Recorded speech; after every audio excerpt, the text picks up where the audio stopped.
our group divides, so. Two, we okay. Can't all go every time. We Ah, cover. So we have a rotating system. Now, if you're gonna present, Mhm. or you have a poster, which I also have a poster, then you get to go.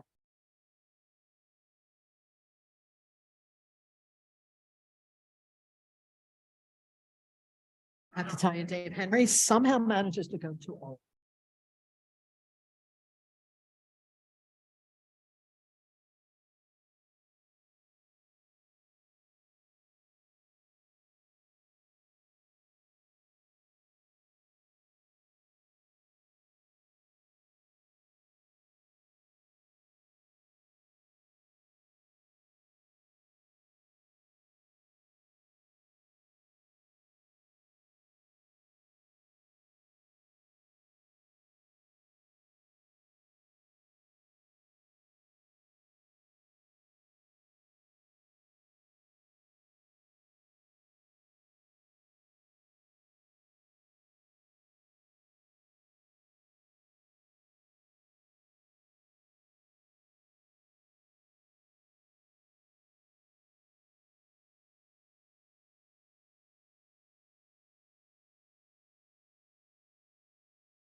Thumbs up. That's why we can't take questions from the floor. But if people from the floor have questions, They have the cards to write all on. right.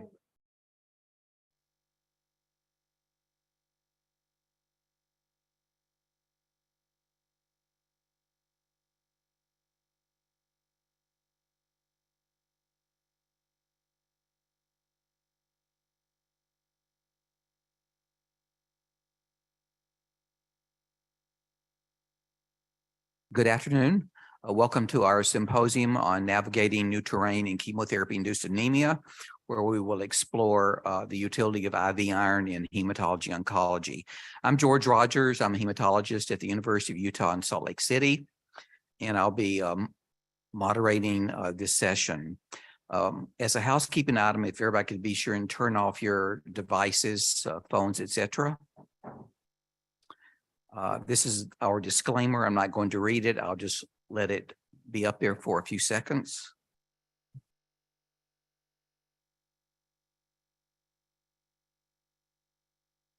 So this symposium is presented by CEC Oncology and is supported by an independent educational grant from American Regent. Our learning objectives are listed on this slide. We're going to go over iron metabolism and distinguish between functional and absolute iron deficiency. We're going to go over the etiologies that contribute to cancer-related anemia with an emphasis on the role of hepcidin in inflammation. We're going to go over clinical aspects of cancer-related anemia and chemotherapy-induced anemia and focus on the effects on morbidity, mortality, and quality of life. We're going to go over the utility of laboratory tests in evaluating iron status of patients using the serum ferritin and transferrin saturation assays. We're going to review the clinical trials using IV iron therapy for CRA and CIA when IV iron is used in combination with erythropoietic stimulating agents, as well as an IV iron monotherapy. We're going to go over the concept of functional iron blockade and how we can use IV iron to overcome this. We're going to go over the consensus guidelines from several organizations, including the NCCN, ASCO, and ESMO. We're going to go over some real-world patient cases in which we'll learn how to use IV iron. And we will also go over the currently available FDA-approved iron products, including their indications and dosing regimens. So my colleagues today include Dr. Michael Auerbach from Baltimore and Georgetown University, and Dr. Patricia Ann Ford from the University of Pennsylvania. Here are our disclosures.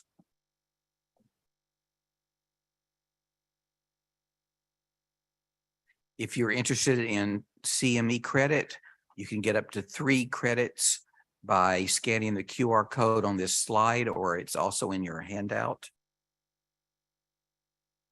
There's an electronic syllabus available at this website, which is listed in your syllabus, and the QR code shown here. There's a clinical resource tool that's available at the same website.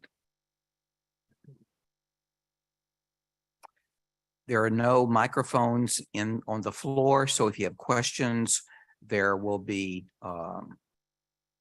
cards to fill the questions out and they will be picked up. You can also ask questions and respond to our pre and post test questions using this website, polev.com/CEC500, or you can text CEC500 to 22333. Again, if you have questions for the faculty, cards on the table, use the poll everywhere or the Zoom chat box. So we'll do a pre-test. I'll give you a chance to get to the website, www.polev.com/CEC500.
Okay, it looks like we settled on the correct answer, which is C.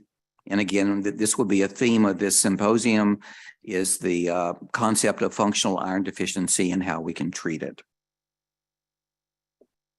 The next question, in a hyperinflammatory condition like CRA-CIA, hepcidin levels are often elevated. How and why does hepcidin impact iron supplementation strategies? A, oral iron should be used preferentially and at higher doses to overcome reduced intestinal absorption. B, hepcidin primarily affects iron deficiency with anemia and does not greatly impact iron supplementation for iron deficiency alone. C, intravenous iron should be used preferentially as it circumvents both reduced intestinal absorption and restricted ferroportin transport. Or D, oral iron should be used preferentially because of its unique ability to overcome hepcidin block.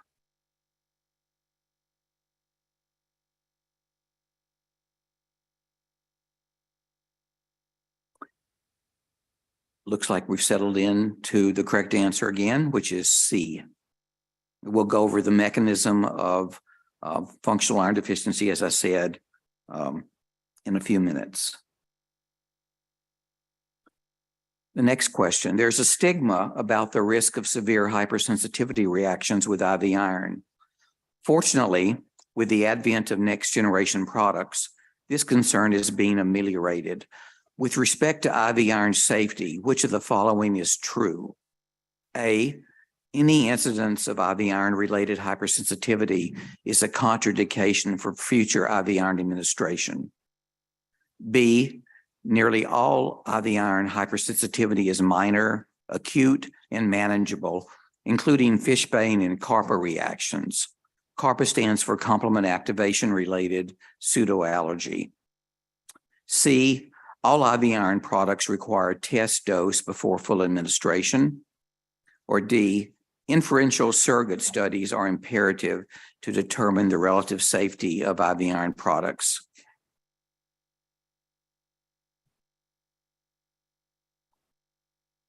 And the majority got the correct answer, which is B. Dr. Auerbach will focus on the safety of IV iron products. The nanocolloidal design of newer IV iron agents has meaningfully improved upon the safety profiles of older formulations. What is the approximate anticipated risk of severe hypersensitivity infusion reactions with these newer products? A, less than 1 event per 200,000 doses. B, less than 1 event per 100,000 doses. C, less than 1 event per 50,000 doses. Or D, less than 1 event per 30,000 doses.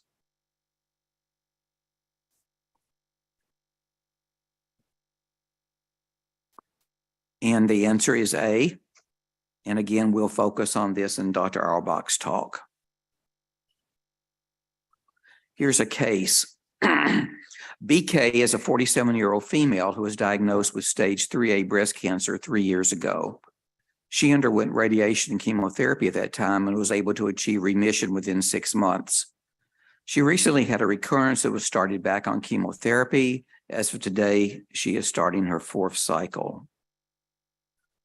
When BK arrives at your clinic, she seems short of breath and reports increasingly fatigued. You order labs and discover that she has functional iron deficiency with a ferritin of 125, a transferrin saturation of 16%, and a hemoglobin of 9.1. You then order 1,000 milligrams of ferric carboxymaltose to be administered as a single dose infusion in your clinic. You explain to BK that using IV iron for chemotherapy-induced anemia has been shown to have the following benefits. A, improved hematopoietic response rates. B, reduced risk of transfusions. C, enhanced patient quality reported of life. Or D, all of the above. And this will be a topic that Dr. Ford will address, and D is the correct answer.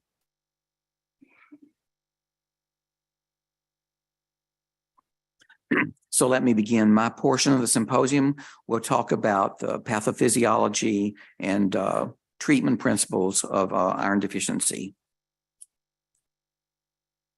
So when we adjust dietary iron, it's typically in the ferric Fe+3 form. The stomach acid converts it to ferrous Fe+2, where it's absorbed by the divalent methyl transporter protein. Inside the cell, it can either be stored as ferritin or it can be transported out of the cell through ferroportin. And if it's transported out of the cell into the circulation, it's bound to transferrin, which then transports it to storage sites or the bone marrow. This cartoon illustrates the distribution of iron in the body. We typically ingest perhaps 15 milligrams a day of iron, but only a fraction, maybe 10%, is absorbed. That's balanced by the losses, which are about 1 to 2 milligrams per day in the normal state. There's large body stores of hemoglobin, of iron in the erythron, our red cell mass, perhaps 2.5 grams of iron in the erythron. The liver is another major storage site containing perhaps 1 gram of iron. Lesser sites include muscle and other tissues. The spleen can be a storage site as well. And in the center of the cartoon is transferrin-bound iron, which shuttles iron to all of these sites. The two key proteins involved in iron metabolism are transferrin, which can transport up to 2 ferric molecules, and ferritin, which is the iron storage protein. How does iron get into the cell? Well, at the far left, we see transferrin with 2 molecules of iron bound to it, attaching to the transferrin receptor in green. And it is endocytosed via the clathrin-coated pit. And we see that an endosome is formed. The endosome is acidified. This releases iron from transferrin. Transferrin released iron can then be released within the cell to either be utilized or stored as ferritin or hemosiderin. The transferrin receptor is then recycled to bind additional transferrin molecules. Just a word about ferritin. Again, it's a storage protein. Why do we need a storage protein? Ferric iron, Fe+3, is very reactive. It can generate reactive oxygen species, which can be toxic to the cell. And so ferritin sequesters this reactive iron species and protects the cell. How does iron get out of the cells? We alluded to this originally with the intracyte in one of the first slides, but if we look at the red squares in the macrophage and the hepatocyte, we see that ferroportin is useful here as well, transporting iron from within the macrophage to transferrin, where it can, for example, in the bone marrow, be utilized by the developing erythroid cells, or it can be released from the hepatocyte via ferroportin for transport. So to summarize, iron gets to the red cell from the gut to the transferrin receptor via transferrin, and from ferritin stores exiting via ferroportin back to the circulation. So that's the normal state. What happens with inflammation, as in malignancy? Numerous etiologies contribute to cancer-related anemia. Obviously, the tumor itself that causes inflammation. That'll be a primary focus of this symposium. But additionally, our treatments contribute to inflammation, including myelosuppressive chemotherapy and radiation therapy. Patients can develop structural bleeding from GI or GU tumors. Patients may develop nutritional deficiencies from iron, folate, or B12 deficiencies. And then some patients may have concomitant morbidity, such as CKD or heart failure, which contribute to inflammation. This slide lists some laboratory tests that we can use to diagnose iron deficiency. CHR stands for reticulocyte concentration of hemoglobin, which is an indices that's derived from automated CBC analyzers. Unfortunately, not many analyzers report this routinely, and it basically is a measure of red cell hypochromia, and it is low at iron deficiency. Total iron binding capacity is elevated in iron deficiency. Transferrin saturation is low, and the serum ferritin is very low. If we contrast that with the anemia of inflammation, we see that serum ferritin is a very useful test because it distinguishes between the two, whereas the value of ferritin is very low in iron deficiency. With anemia of inflammation, it's either normal or elevated, and the transferrin saturation is low in both conditions. So just some more pathophysiology of cancer-related anemia. Cytokines that are induced by inflammation can impair erythroid cell proliferation and differentiation. These cytokines can induce apoptosis. They can blunt the response to erythropoietin. And perhaps most importantly, and again, the focus of this symposium, is the increased expression of hepcidin, which downregulates intestinal iron absorption and impairs recycling of iron from macrophages. And this cartoon summarizes these activities. In response to tumor cells, the macrophages become activated. They release inflammatory cytokines such as interleukin-1, interleukin-6, tumor necrosis factor. These cytokines have broad activities to reduce erythropoietin production by the kidney, to inhibit erythropoiesis in the bone marrow, and again, perhaps most importantly, to induce liver release of increased levels of hepcidin. As I will show you in subsequent slides, hepcidin binds to ferroportin of the enterocyte and of the RE cell to induce an iron block, and that results in functional iron deficiency. This is a little more detail about that interaction. Inflammation results in elevated levels of hepcidin. As we can see on the left side, hepcidin can bind to ferroportin of the enterocyte. When it does, it's internalized and degraded, meaning that intestinal absorption of iron is blocked. On the right side, where iron is stored in the macrophage, hepcidin binding to ferroportin leads to a block where iron cannot be released from the macrophage. Both of these conditions lead to iron deficiency. Hepcidin is incredibly potent. This is a mouse model in which a mouse is injected with synthetic hepcidin, and within 1 hour of injection, the serum iron levels drop approximately 80 to 90%. This low level of serum iron lasts for up to 48 hours. So just to summarize, hepcidin is the principal mediator of functional iron deficiency. It reduces systemic iron utilization by decreasing intestinal absorption, increasing sequestration in the bone marrow, resulting in decreased serum iron levels, decreased iron delivery to red cells, and iron deficiency anemia. So let's explore some more differences between absolute and functional iron deficiency. I'm going to show you 2 slides of this cartoon, one for absolute iron deficiency, the next one for functional iron deficiency. There are 3 components. On the upper left corner, we have the GI tract. On the upper right corner, we have the storage pool of iron, which represents the reticuloendothelial system. Normally, that would be the green box, the normal pool size.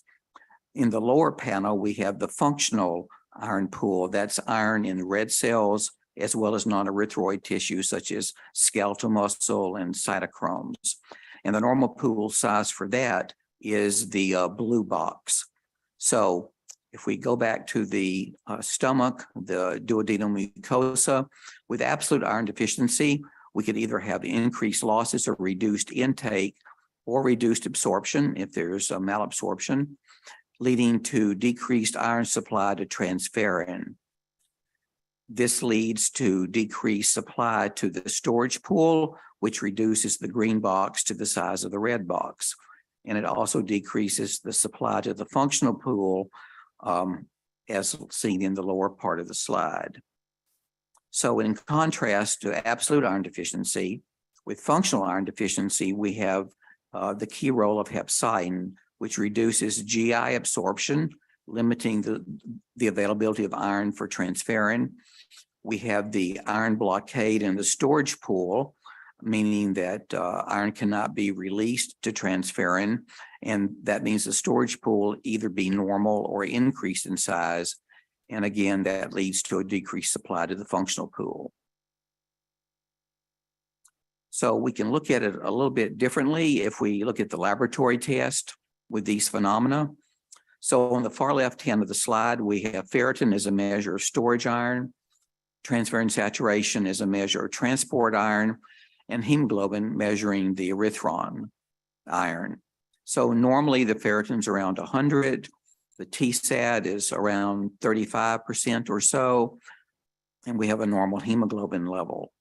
With iron depletion, the ferritin level falls, but it's not at a level that would be deficient. Transferrin saturation falls, but again, it's not at a level that would be deficient, and hemoglobin remains normal.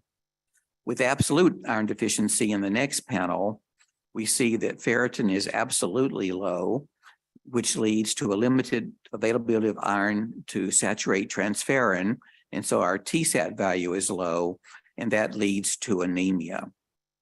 In contrast with inflammation, the storage iron is normal or elevated, but regardless, bioavailability of iron for transferrin is decreased, leading to a low TSAT and also a low hemoglobin. We can look at the iron status of a patient as a spectrum. On the far left of this slide is absolute iron deficiency with very low TSAT values, very low ferritin values. So a TSAT less than 20%, ferritin less than 30, depending on your hospital laboratory. These patients obviously do not need an ESA, they need iron repletion. We could use oral or IV iron. Dr. Auerbach will tell us about oral iron. On the right-hand side of the spectrum, we have iron repletion or even iron excess with TSATs greater than 50% or ferritins greater than 800. These patients do not need more iron. They would benefit from an ESA monotherapy. In between, we have functional iron deficiency, TSAT values between 20 and 50%, or ferritin values between 30 and 800. These patients can benefit from IV iron monotherapy or a combination therapy with IV iron and an ESA. And Dr. Ford will tell us about these clinical trials. One of the controversies in hematology is what is the upper limit of this ferritin value? Our nephrology colleagues who have used IV iron longer than we have, many of them think that 800 is the number. For most hemat clinical trials, the upper limit is less than 800, but many physicians will accept a high ferritin value and diagnose that as functional iron deficiency.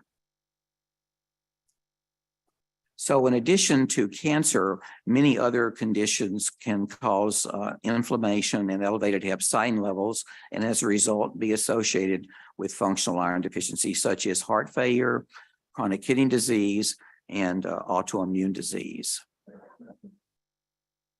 So let me turn now to some clinical aspects of iron deficiency in cancer patients. It's incredibly common. It's estimated that 3 billion people are affected worldwide. If we look at a category of disability called years lived with disability worldwide, it's in the top 5 causes of this problem. And in 35 countries, it's the leading cause of years lived with disability. This results in significant clinical burden, such as an increased transfusion burden with the associated complications of transfusion, decreased quality of life, deleterious effects on treatment response to cancer therapy and disease progression.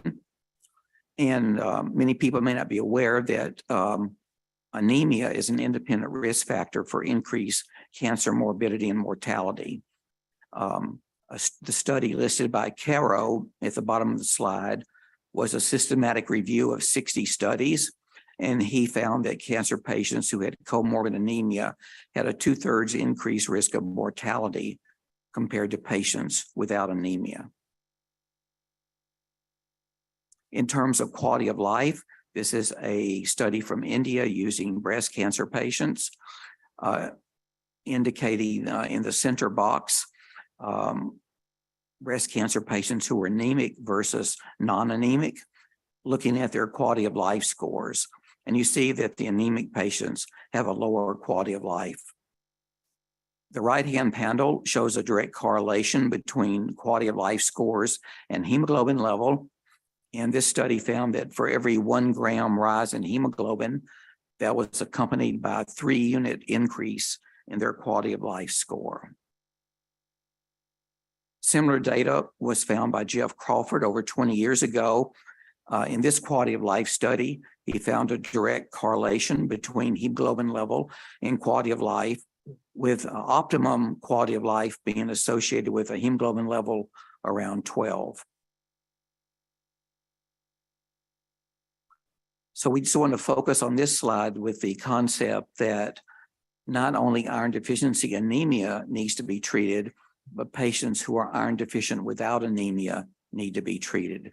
If we just look at the last 2 columns, iron deficient erythropoiesis and iron deficiency anemia, and the laboratory results below, we see that even in patients who are not yet anemic, females with a hemoglobin of 12 or males with a hemoglobin 13 or higher, they have low TSATs, and patients with low transferrin saturations can be as symptomatic as patients who have low TSATs with anemia.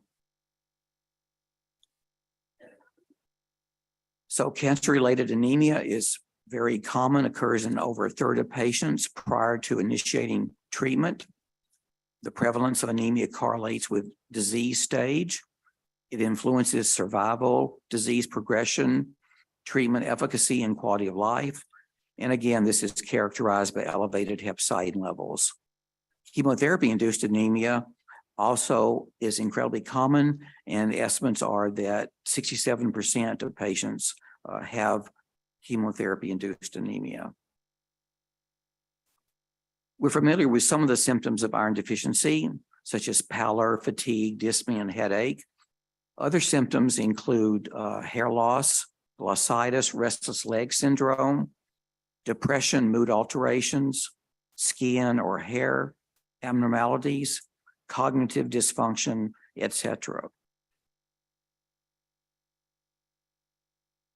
So this is my last slide. The conclusions, I want to emphasize that ferritin and transferrin are important proteins for iron absorption and metabolism, and as such, they are useful laboratory tests to help guide treatment for us. Absolute iron deficiency and functional iron deficiency are unique and clinically distinct. With absolute iron deficiency, ferritins are usually less than 30, TSATs usually less than 20%. For functional iron deficiency, ferritins are usually greater than 100, and a TSAT is usually less than 20%. Hepcidin is central to the development of functional iron deficiency. It also occurs in other medical conditions. IV iron is often preferable to oral iron because of the rationale that I showed you earlier. And cancer-related anemia has a significant impact on patient quality of life as well as other clinical outcomes. And so with that, I'm going to introduce our next speaker, Dr. Michael Auerbach from Baltimore and Georgetown University, who will talk about the evidentiary-based safety data and guideline updates for IV iron products.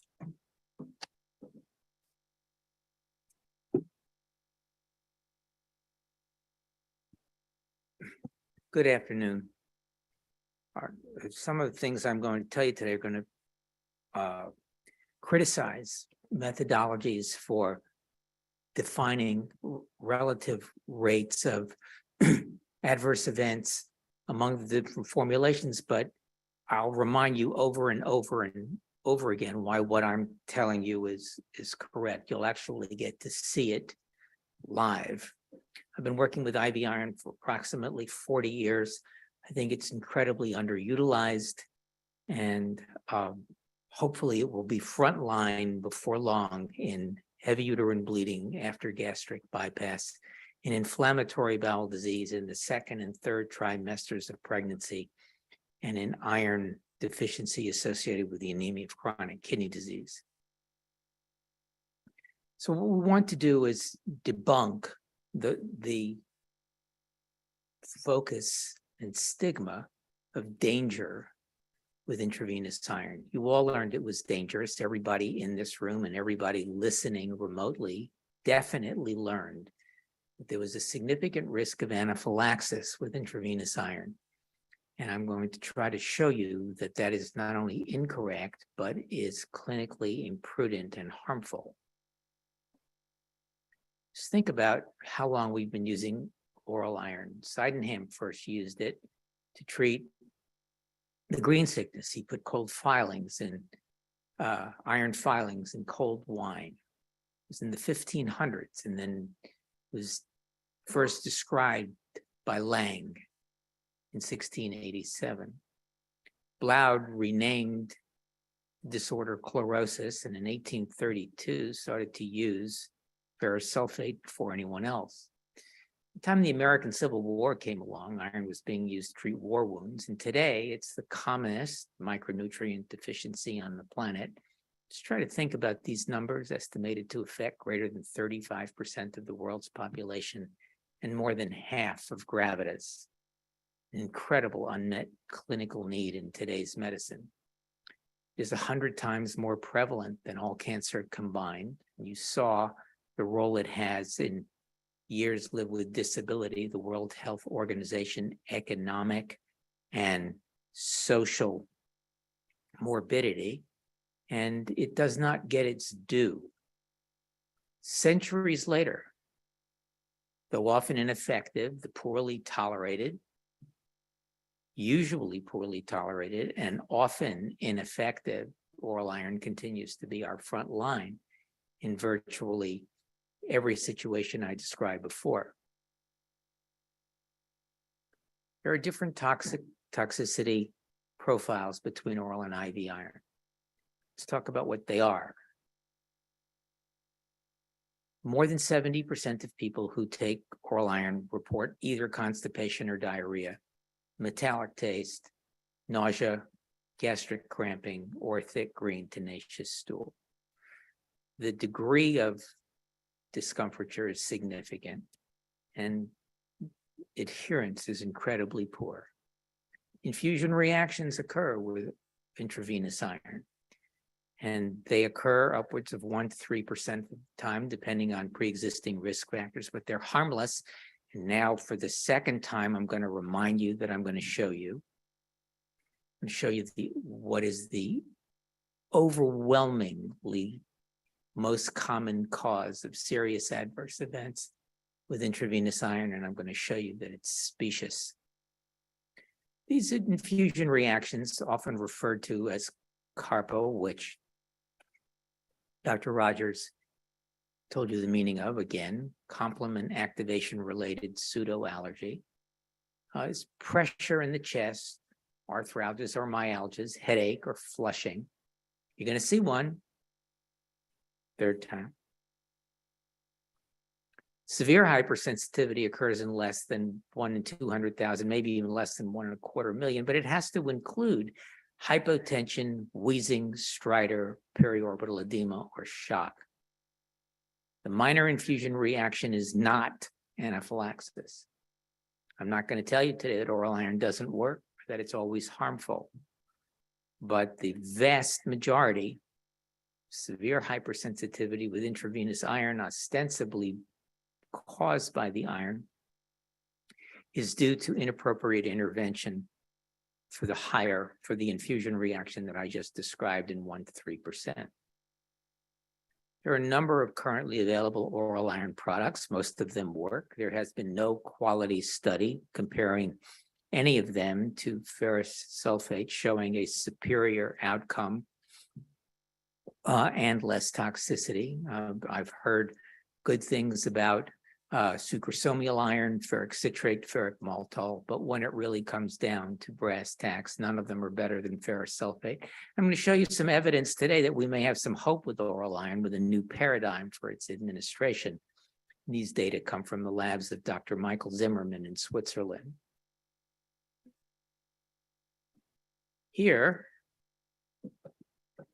is a study by Tolkien et al. Published in PLOS One in 2015.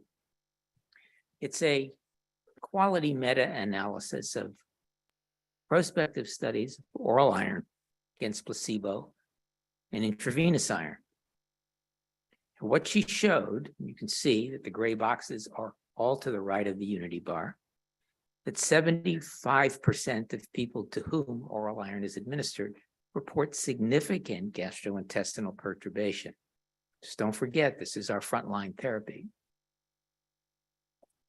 When you take oral iron, when you or I take oral iron, it raises our hepcidin level almost immediately, peaks in 8 hours, stays elevated for 24 hours, then comes back down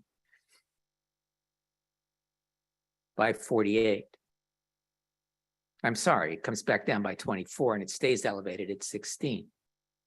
And this impairs the absorption of iron during the elevation period. Here's data from the same group. This was published in Lancet Hematology by Stoffel et al. I had the privilege of writing an editorial accompanying this article. 1 iron a day gives you the same absorption of 2 iron a day. Everyone in this room has used oral iron. Every doctor who takes care of patients has treated iron deficiency. And we learned to give 3 tablets a day. Well, I can tell you that the absorption of 3 tablets a day is no better than 2, which is no better than 1. So what we are adding is toxicity without benefit. And you can see that the hepcidin levels go up concomitantly. However, if you take 1 iron tablet a day for 14 days, or if you take the same tablet every other day for 28 days, I'm sure you'd all agree it's the same amount of iron, there's a clear increment in the absorption of iron with the alternate day therapy, with an approximate 50% decrement in adverse events. Here you can see a bar graph of oral iron absorption on alternate day compared to daily. And the improvement is right around 30%, but let's say the improvement was 0. It's not, but let's say it is. You're talking about a therapy that causes significant morbidity in 70% of the people to whom it is prescribed. The time-honored 500-year-old paradigm of running to oral iron as our first-line therapy for iron deficiency. Here was a gift from Dr. Zimmerman that shows that a single oral dose of oral iron induces a hepcidin rise. And it really asks the question when the next iron dose should be given. And it looks like alternate day is the right answer from another study that was published in the American Journal of Clinical Nutrition by Uyoga et al., also from Zimmerman's group. Okay. These are the available iron formulations. They all work. They're all safe. They're all equally effective. They cause, based on quality prospective studies of each of them compared to each other, with a few exceptions, there's no difference in the extremely rare serious adverse events, or for that matter, the adverse events from the infusion reactions. So let's go over them. So that's the first thing. Everything I say from now on will be predicated on the fact that these are equal in safety and efficacy. Iron dextran is low molecular weight iron dextran. In this country, the only formulation is Infed. It's approved as a 100 milligram daily IV push for at least 2 minutes. The dose is calculated and can be repeated daily. I never calculate. I give 4,000 doses a year. I give everybody a gram in one infusion. Giving 100 milligrams 10 times is cruel. It's much more expensive. It's much more toxic because of the markedly increased chance of infusion reactions and extravasations. And there is no credible reason whatsoever to administer iron dextran the way it is approved by FDA. It should be given as a single infusion. I've published the 1 gram in 1 hour on numerous occasions. It's up to date in the treatment of iron deficiency in adults and anemia in pregnancy, and that's how the drug should be given. 1 gram, 250 milliliters in 1 hour. The black box warning is without clinical evidence to support it. It's based on the 70-year-old data of ostensible anaphylaxis with iron dextran. And it was made worse by an iron dextran product that was released in 1996 that was truly more dangerous. It was called Dexferrum. It's been removed from the market. And now that it's gone, low molecular weight iron dextran has the same wonderful safety profile as the other formulations. The next product has a storied history. It's approved as a 510 milligram infusion given over 15 minutes. I've published 7 times, including in pregnancy, that you can give a gram in 30 minutes. But the approval is 510 milligrams twice. We'll get to another drug where approval is different than the common method of administration. But this drug came out, and please pay attention to this part because it's going to be relevant to a discussion I'm going to have about surrogates for anaphylaxis. This drug was approved as a 510 milligram bolus in 17 seconds, causing a large number of infusion reactions that were ostensibly believed to be anaphylaxis. It also has a black box warning, but the black box warning was based on the imprudent administration that has been gone since 2000, I believe 2015. I'm not certain. Sodium ferric gluconate, or Frelecid, is a perfectly good iron, except you can't give much more than 187 milligrams at once, which means you have to bring this individual back 4 to 7 times to do what you can do with 1 with the first 2 that I showed you. I don't see any credible reason to use this drug in an outpatient. Why on earth would you subject somebody to 7 visits when you could do it in 1 with the same safety and same efficacy? Iron sucrose is the most utilized intravenous iron formulation in the United States. It's safe, it's very effective.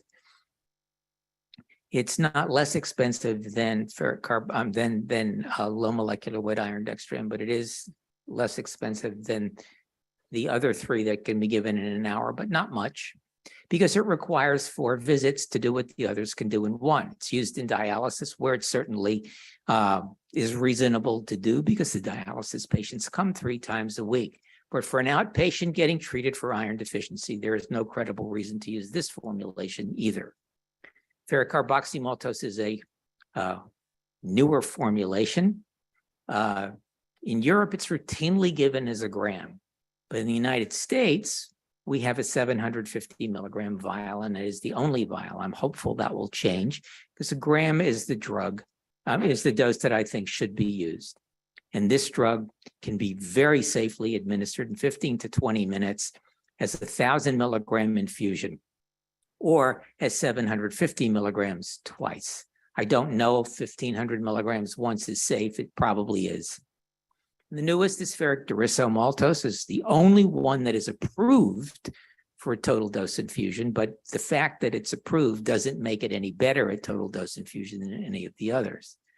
It can be given as a gram over at least 20 minutes. So I hope I've made it clear that single dose iron is less expensive because of fewer visits, much more convenient for doctor and patient, and saves unnecessary intravenous lines. IV iron and not oral iron can overcome the hepcidin block. This was told to me by Clara Chemiskella. There's no in vitro data for this slide. when you give intravenous iron, the macrophages are avid for it. You bypass absorption because you're not using the gut. Circulating macrophages pick up iron, and when you have anemia of inflammation of any kind, hepcidin is elevated, which downregulates ferroportin within the cell, so that the cell becomes senescent with the iron in it. But when IV iron is given, it is selectively taken up by the circulating macrophage. The macrophage then upregulates its own iron regulatory proteins 1 and 2, which by a mechanism I don't understand, upregulates ferroportin, bypassing the block. You cannot do this with oral iron. It is quantitatively unable to be picked up because of its absorption, which is already inhibited by the elevated hepcidin levels. So you now have a new generation of 4 iron formulations that go from low to high molecular weight, and they use carbohydrate shells to protect the iron from rapid release, which would cause heavy metal poisoning. And these four formulations are iron carbohydrate complexes that are comprised of colloidal cores encased in carbohydrate shells. And physicochemical properties allow us to give a very large dose in a very short period of time. It's a giant step forward in the treatment of iron deficiency and massively impacts the well-being of thousands of my patients. If I sound like I am exaggerating, I give 4,000 doses of intravenous iron per year, and in my practice, we administer 70 iron infusions per week. There is a misconception that IV iron is unsafe, and I've told you that before.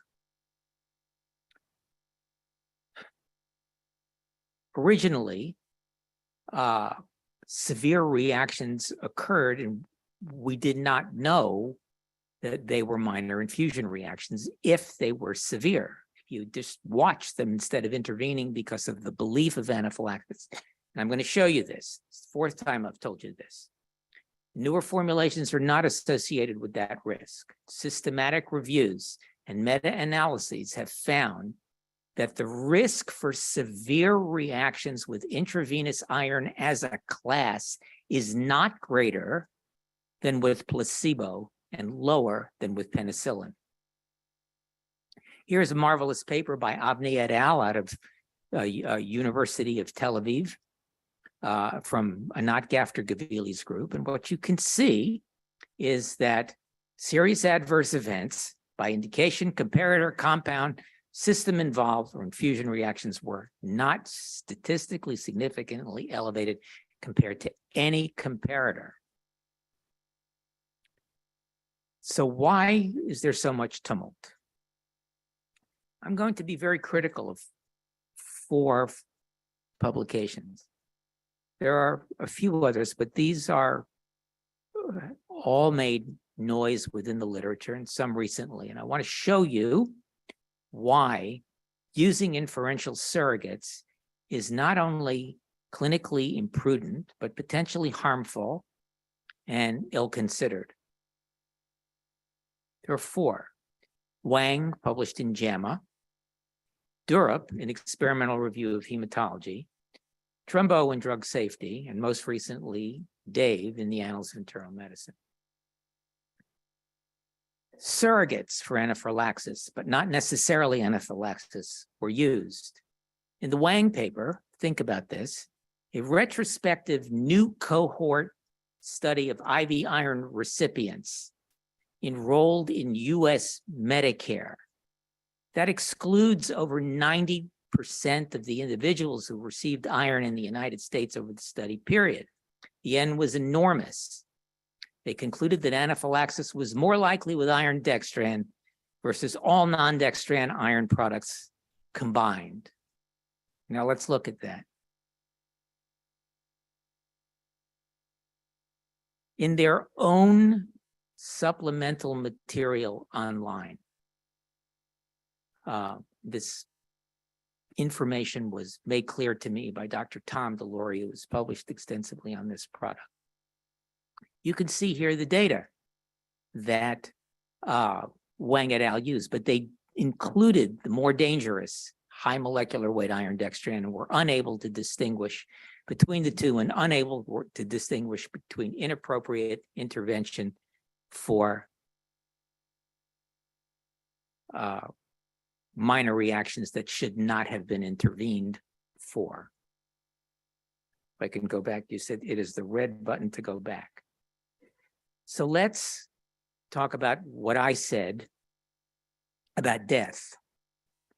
On the day of exposure and the next day, in the paper's own supplemental material online, this was made clear to me by Dr. Delury, the risk of death was an order of magnitude lower with iron dextran than with any of the other formulations, effectively invalidating the conclusions. The people that read these papers did not pay close attention to that, and the conclusion was iron dextran is more dangerous. Next paper is by Durup et al. That said that ferric maltose, that said that iron dextran is safer than other formulations. Used over 100 million doses. It's a big number. It's global data from Vigibase. And the IQVIA MIDAS, again, a international organization gathering medical data of global exposure estimates predicted by sales.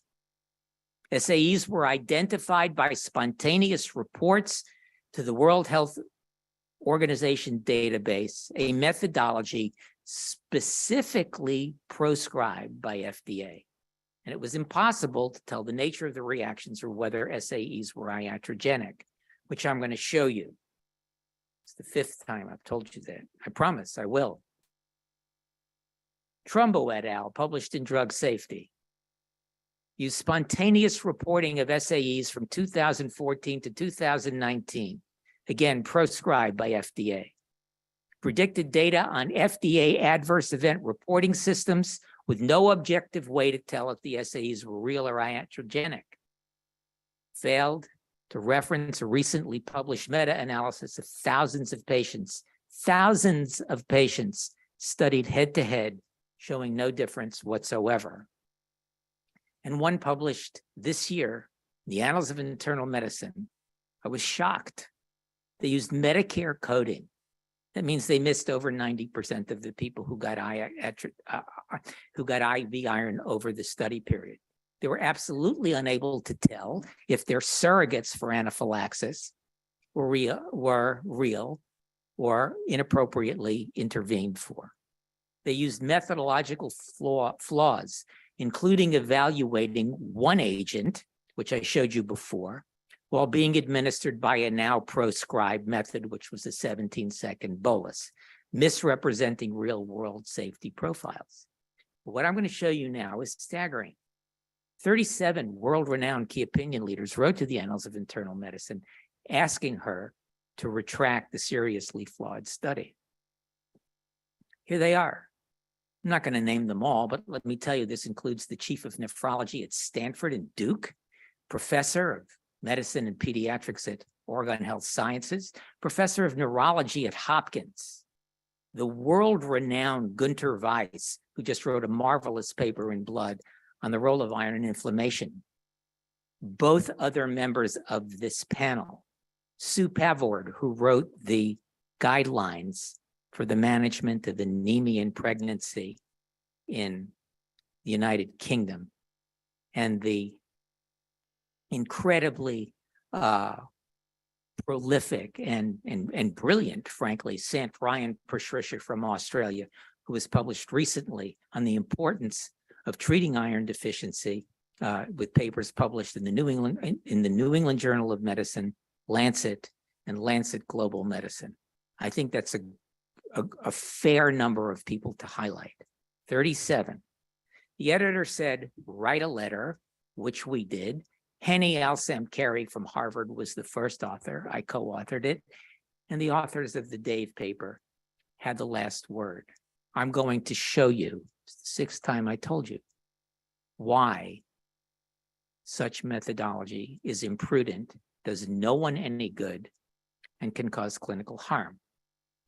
In a remarkable piece published by the same organization in the American College of Physicians, Samuelson from the University of Oregon said, even at a patient, think about this, even at a population at higher risk, which was noted in the paper, despite the 8-fold increase found, the absolute risk was 0.08.6%, and there are significant cost implications by paying attention to the conclusions of this study, even if the surrogates were real, and I will show you now for the 7th time, they are not. Chronic daily blood loss may result in iron losses of greater than a gram monthly. Pregnancy and perioperative scenarios may necessitate urgent and rapid repletion, not with drugs that require 4 to 7 times. And in patient-centric settings requiring IV iron, it is unclear whether an absolute risk differential of 0.8.6% is relevant or actionable. These inferential surrogates reinforce harmful stigmas. Thousands, not hundreds, thousands of patients have been published head-to-head with these formulations against one another, none showing a difference, none. Every single head-to-head study, no difference. This suggests that IV iron safety concerns warrant surrogate studies that warrant surrogate studies leads to obfuscation of objective trial data, misrepresenting the relative safety of intravenous iron, propagating stigma, and harming patient care.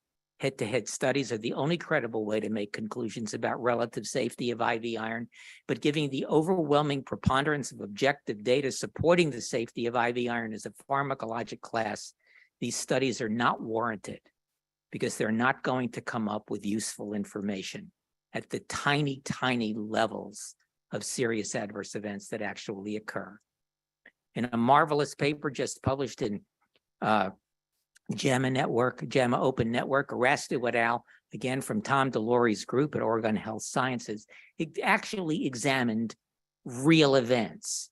35,000 doses in 12,000 patients with doctors looking at interventions in real charts. And they concluded that IV iron has an exceedingly low risk of serious adverse event with a near zero rate of epinephrine administration, administered correctly or incorrectly, but used as the surrogate for anaphylaxis. They showed, importantly, that pre-medication, especially with diphenhydramine, often used as an inferential surrogate, is associated with an increased risk of adverse events or worsened outcomes. An intervention for these minor infusion reactions should not be used as a surrogate for a serious adverse event or for anaphylaxis, and here is why.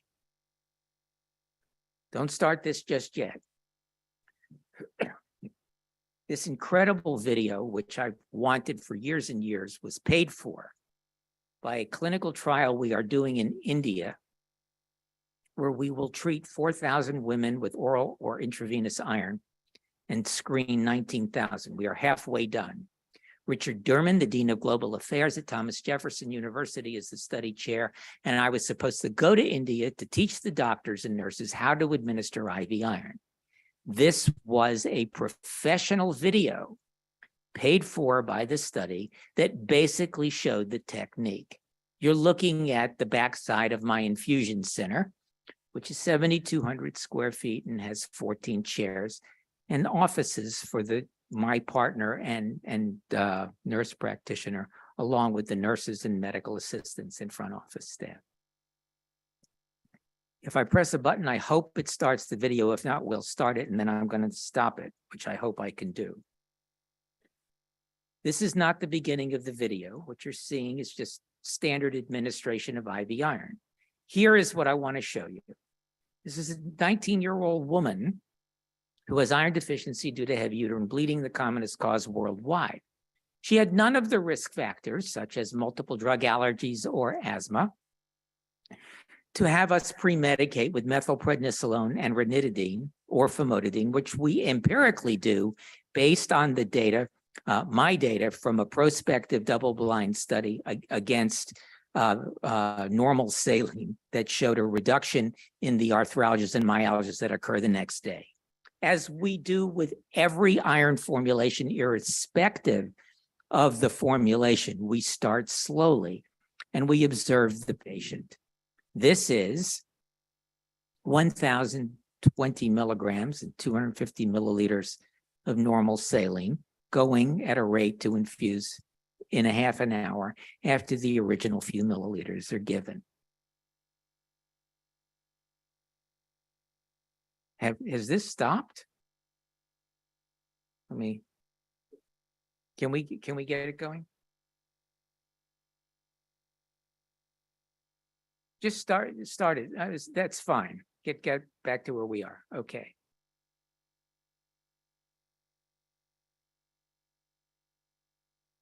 Well, it mustn't be. We need this one.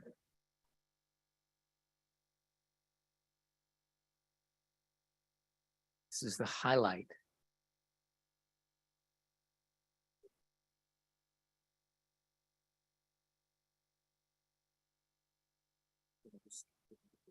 I don't know.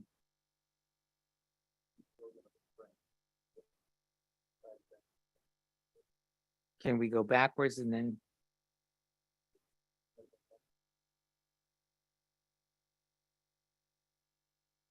Speed it up a bit.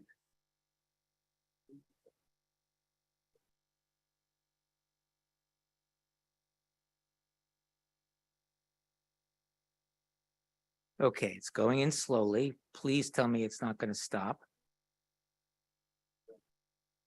All right, here we are. Thank you. This is where it froze before, but it's not frozen now because they're moving. Ugh, can you jump past it? Oh my.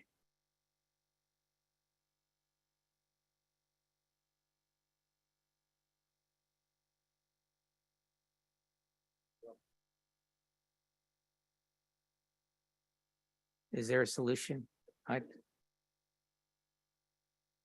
right, I'll describe it, but it's nothing like seeing it. This is a shame.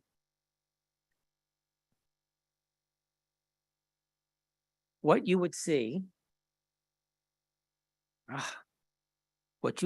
in a moment is the young lady turning bright red with anxiety and tension in the face. She had pressure in the chest and back and was bright red. We stopped the infusion. Within 3 minutes, symptoms started to resolve, as we do empirically with every one of these reactions.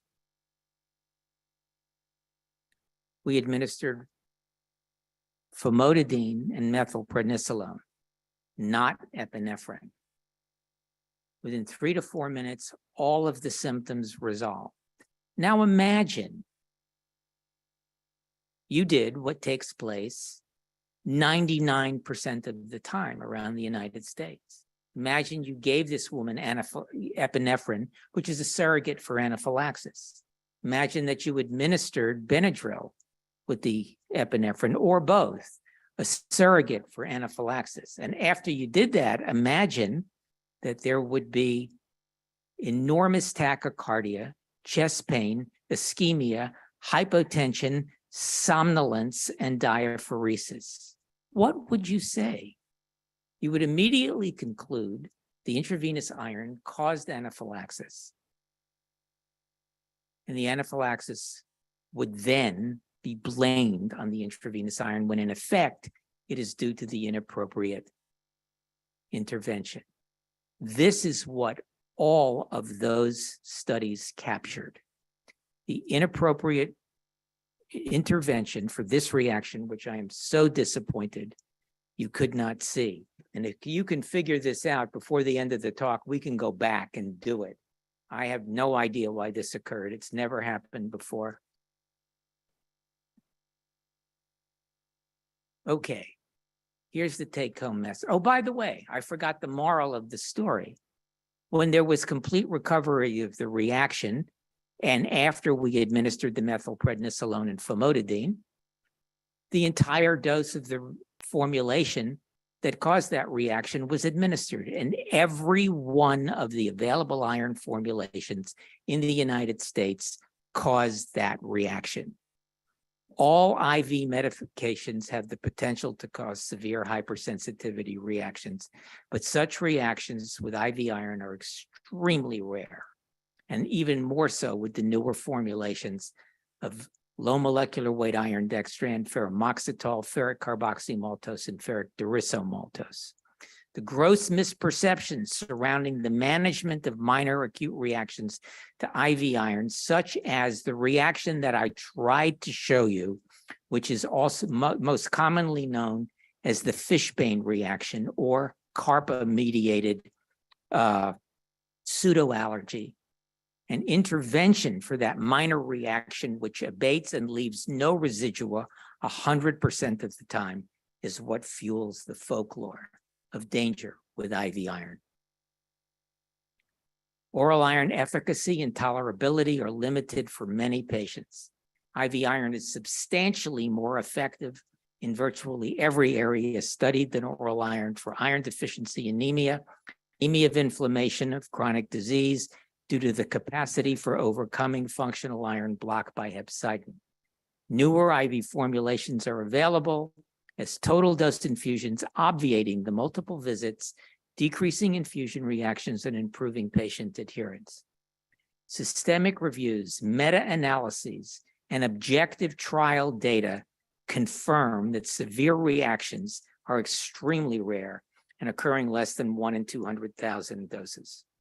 Inaccurate stigma that IV iron is unsafe is promulgated by elevated anaphylaxis rates with older, high molecular weight products that are no longer available, clinical misrepresentation of the Fishbane reaction, which you almost saw, and inferential surrogate studies that artificially inflate relative safety metrics. Thank you very much. All right, there's a card in the. Can we take that?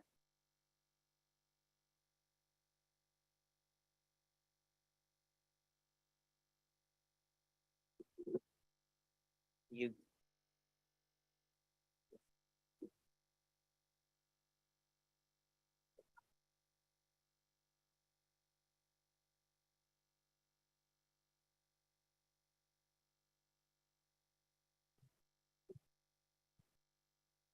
Says, what is the appropriate and safe for iron sucrose? What about iron toxicity from too much iron and a test dose for InFed for additional dosing? I can't read the last part. So iron sucrose is safe across every single disease state known to cause iron deficiency. It's safe, it's effective, and not less safe or less effective than the other 4 formulations. But if you are an outpatient and you're going to be treated with iron sucrose, you're going to get anywhere from 4 to 5 doses when any of the other products can be given to you in 1. So it's a choice. It is still widely used, but for outpatients who are not on dialysis or coming regularly, it's an inferior choice.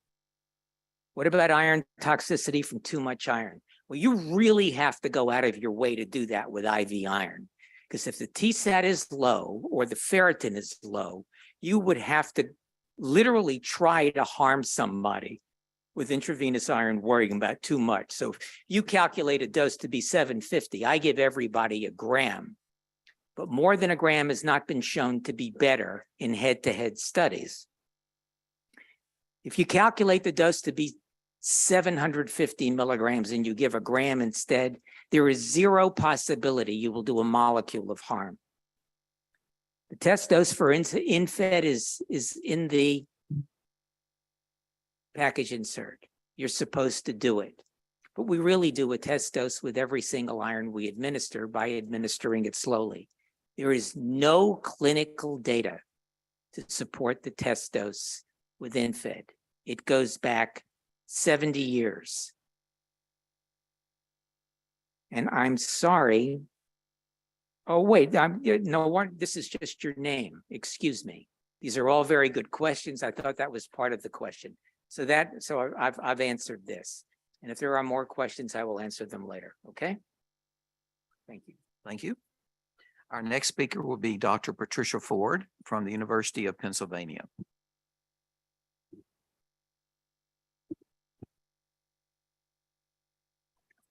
Thank you very much. I'm going to go into some of the clinical trials supporting the use of IV iron, both in combination therapy, monotherapy, go through a couple of meta-analysis, and end with a little bit, 2 slides on the economic impact.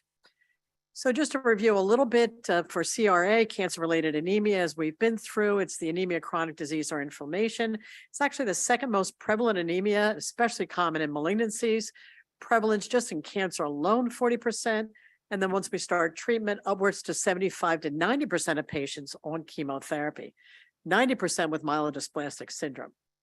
Current treatment with ESA has limited response, notable risk. Cancer-related anemia and chemotherapy-induced anemia lead to diminished patient quality of life and heightened transfusion requirements and risks, which we'll go through. We've been through the importance of adequate iron stores, knowing that bioavailable iron is needed to maximize our hemoglobin response to our ESAs, decrease transfusion burden, reduce hospitalization, improve symptoms related to iron deficiency, and enhance overall quality of life. And very important, this also avoids delay or reduction in our cancer treatments. Obviously, we don't want to dose reduce or delay potentially curative treatments or any treatment that can impact our response rates. So that leads to potential prognostic implications. Just to review when to monitor. Well, our key iron studies, as we had listed, include serum ferritin and our transferrin saturation. Time points to do this when you're starting treatment with ESAs or iron as a baseline. And then for ESAs, if you have a failure to respond after 8 weeks of initiating therapy, you should recheck your iron stores. And certainly at any time, if you have a less or complete loss of your initial response to ESAs. The specific benefits of IV iron can be a rapid and effective iron repletion, and with next generation products, as we saw, often can be given in a single dose. It is safe, as we just reviewed. I actually was looking to see if I had that video on my phone for you so that we could maybe plug that in, because it is a great video. Highly tolerable and overcomes the functional iron deficiency characteristic of cancer-related inflammation. It does this by overcoming the effects of increased hepcidin levels, as we saw. And over oral iron, it avoids that gastrointestinal toxicity. The majority of patients are just unable to comply with the dosing of oral iron we need to give, although every other day has made that somewhat more tolerable. And non-compliance, if you actually do pill counts or ask patients, many patients are just unable to comply due to the side effects. So let's start out with looking at some of the studies that add IV iron with ESAs.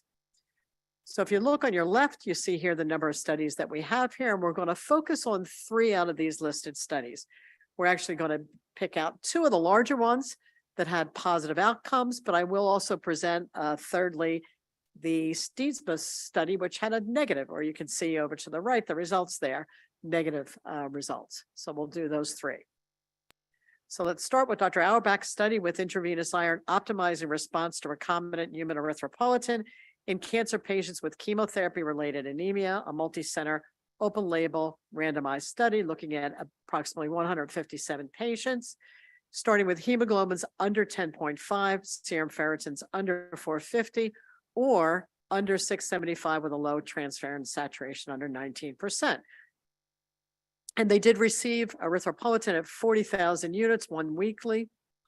And then we had 4 randomizations: no iron, oral iron at 325 milligrams twice a day, iron dextran, 100 milligram bolus, or total iron dextran infusion. And then looked at hemoglobin, quality of life measurements at baseline and at points throughout the trial period. Let's look at the hemoglobin response first. As you can see, the dark column is the baseline hemoglobin. If you go right across from the no oral bolus and total dosing, you can see we're starting at the same baseline hemoglobin. And then we look at the maximum hemoglobin, which in your last two on the right, do so a change there as well as a change from baseline. So no real effect there in our maximum hemoglobin or change with our iron or no iron. How about quality of life? Well, it correlates also with quality of life improvements, both in energy, activity, and just overall quality of life. So the trial conclusions there was that a mean hemoglobin increase for both the IV iron groups was significantly higher than our no or oral iron groups with a good P ratio 0.02. The percentage of patients with a hematopoietic response was significantly higher in the IV iron groups than in the no iron and oral iron groups, 68 versus 25%. And this did correlate, this increase in hemoglobin, with improvements in energy when final data was pulled. So let's look at our second study, Bastiste study and ALT, which is a randomized multi-center controlled trial comparing the efficacy and safety of a longer acting darbepoetin alpha administered every 3 weeks with or without IV iron in patients with chemotherapy-induced anemia. The methodology here, a little similar, looking at hemoglobin under 11 grams. The dose of darbepoetin here is 500 micrograms given every 3 weeks for a total of 16 weeks, and that was with or without IV iron. The without arm was no iron or oral iron. I will point that out, and up to 26% only got the iron, oral iron. So let's look at our response. So we'll look at the one on the left first. This is looking at the percentage of patients who achieved a hematopoietic response by the end of the treatment. And they considered a response to be reaching a hemoglobin of 12 or over, or a 2-gram increase in hemoglobin from baseline. And you can see how this favors the IV iron arm. And to the right, looked for a more rapid response, looking at week 1 to end of treatment also. And you can see the difference there also favored the IV iron arm. How about transfusions? And in a lot of these studies, including this study, it wasn't really consistent, the transfusions that were given. And what I mean by that, it was left up to the investigator. So they said recommended, but not insist, that a hemoglobin be considered with a transfusion be considered with a hemoglobin under 8 or symptoms. And remember, another confounder here is every time you give a unit of blood, you are giving 200 milligrams of iron. So patients receiving transfusions, however, you can see the standard practice, remember, oral or no iron. Higher number of transfusions were given from week 5 to end of treatment. And then you can see on the right, looks at week 1 to end of treatment. And again, you can see more in our patients who did not receive IV iron. So a definite reduction in transfusions with the administration of parenteral iron. And that was part of the trial conclusions. The addition of IV iron to darbepoetin every 3 weeks in patients with chemotherapy-induced anemia was well tolerated. And I just think that this is just another large study that added evidence to the benefit of intravenous iron with our ESAs, and that the IV iron resulted in improved hematopoietic response rates, increase in the hemoglobin level, lower incidence of transfusions compared with the ESA alone. Now let's look at our third trial, and this is our negative trial. So this one is the top one listed in the bullet points of Deansman and ALT, which is a phase 3 randomized study of the effects of parenteral iron, oral iron or no iron supplementation on the response to darbepoetin for patients with chemotherapy-associated anemia. And this just really looks at the mean effect of hemoglobin, and you can see there's no difference in your IV arm, your oral arm, and your placebo arm. And when they looked at the different hematopoietic response rates, they were very similar in the mid 60% for all 3 arms. And the right just shows and highlights the fact that in this study, which will be one of the criticisms potentially, is certainly the ferritin level is much higher at baseline than we have seen in a lot of our other studies. So some of the potential contributory factors why there were negative results in this study included that the iron parameters of the enrolled patients, as we saw, the ferritin levels were much higher to start. And one thing that should be pointed out, there was a very high dropout rate in this study. They had planned to enroll about 500 patients. There was supposed to be about 160 patients per arm, and they ended up with about 105 patients per arm for unknown reasons for that dropout. It just was a withdrawal of care. So we really weren't given an explanation as to why there was such a high dropout rate before the end of the study. And another contributor could have been the lower total dose of IV iron at the 937.5 milligrams versus other trials that have demonstrated a higher dose. So we're going to switch now to looking at monotherapy, meaning giving intravenous iron alone without ESA for cancer-related anemia and chemotherapy-induced anemia. And the whole purpose of these studies really was to look for an alternative to giving ESAs, recognizing the cost, the potential side effects, and adverse events associated with the ESAs. Could we give a safer approach with just iron alone? And we're going to look in specifics to the two highlighted studies down the bottom. But if you look at the results on the right, you can see in every one of these studies, there was an improvement in hemoglobin with iron monotherapy given. And then you can see in some, when they looked at it, a decreased rate in transfusion. And well, really, it was the improved hemoglobin right down the line. So let's look at the two studies that are highlighted. So this first one, Biergaard, is a phase 3 randomized prospective open label study, the PROfound study. Co-authors were Dr. Glaspie, Henry, and Auerbach, randomizing patients in a 2-to-1 ratio to IV iron or oral iron. And when they were randomized to the intravenous iron, if you look at the third bullet point, you can see there they received either total dose infusion or bolus injections of iron. The adults needed to be on chemotherapy with at least 2 cycles remaining, receiving treatment for non-myeloid malignancies with a baseline hemoglobin under 12, TSAT under 50%, serum ferritin under 800. So in this prospective study, what we're looking at here is, and it was a non-inferiority trial, is that the iron was non-inferior to oral iron with respect to hemoglobin change from baseline. And on the right, you're just seeing the weeks down the bottom and the gram increased hemoglobin, as well as the transferrin saturation also.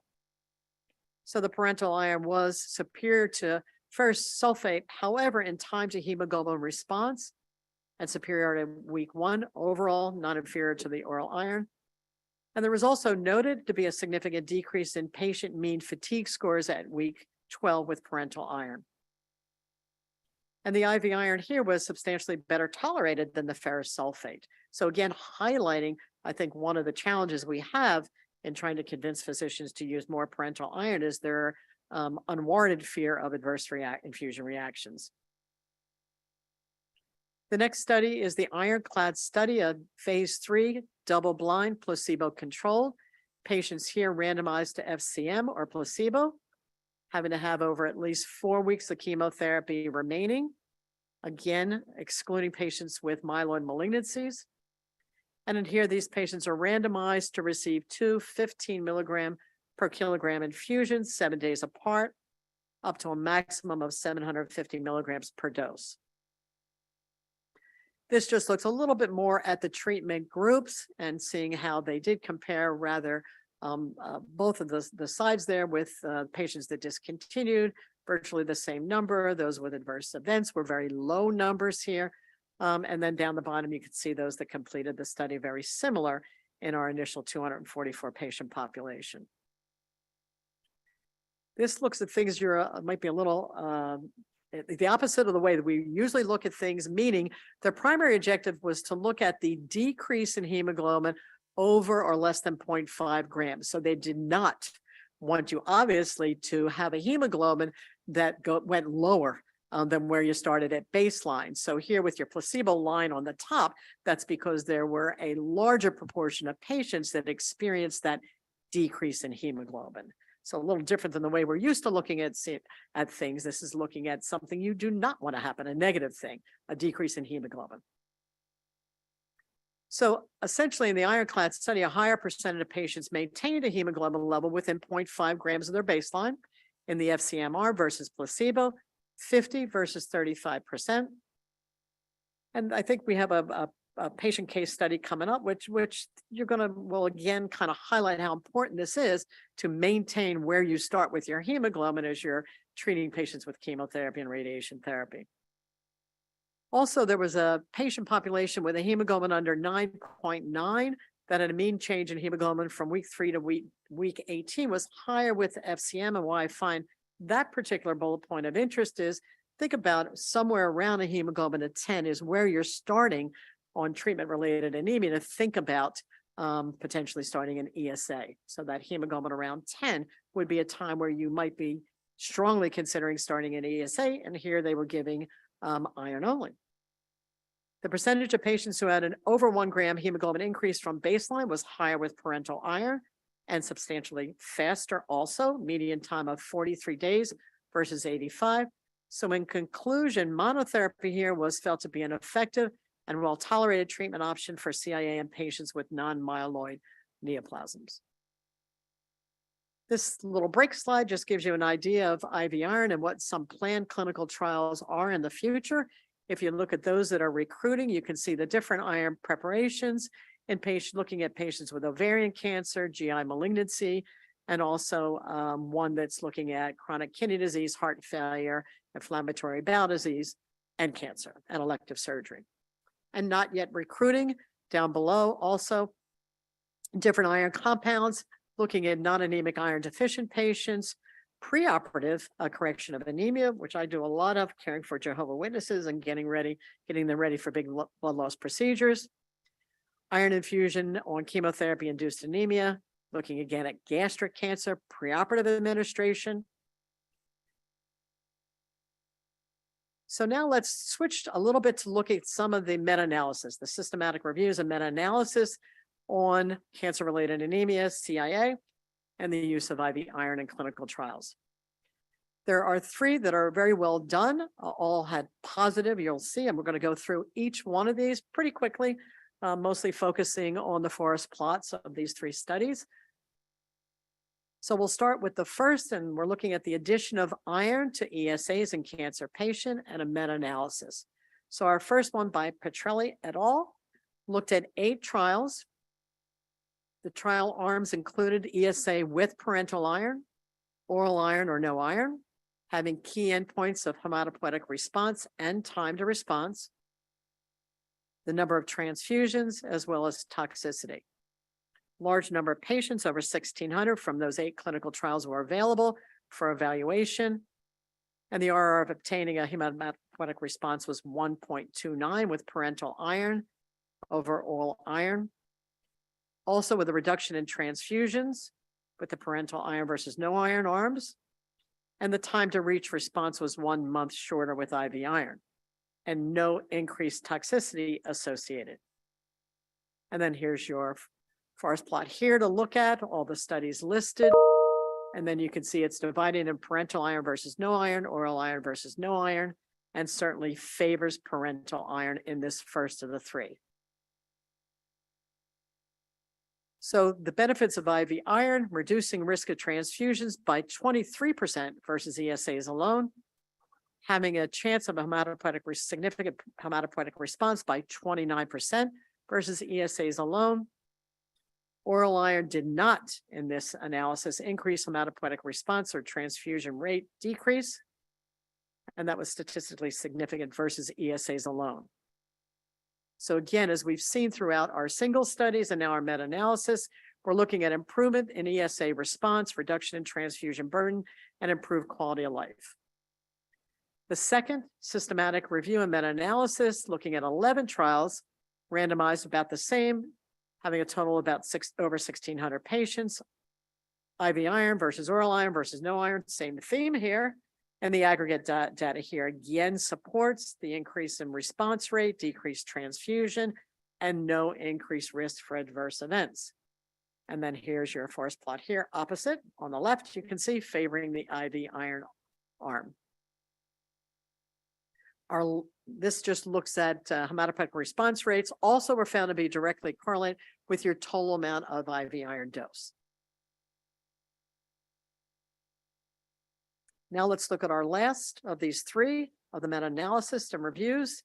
This one looked at 8 randomized controlled trials, iron and ESA versus ESA alone. Total enrollment here over 2,000. And again, hematopoietic response was improved with the iron and ESA versus the ASA alone.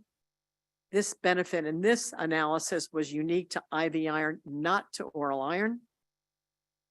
And also we see a reduction in transfusion requirements.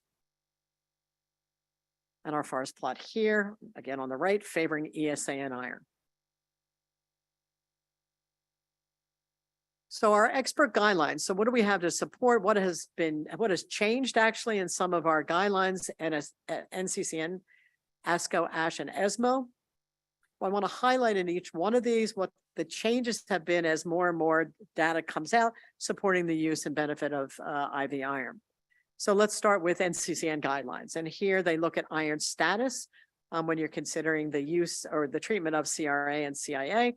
And you can see how they are dividing into some of the things we've talked about, looking at ferritin and transferrin saturation.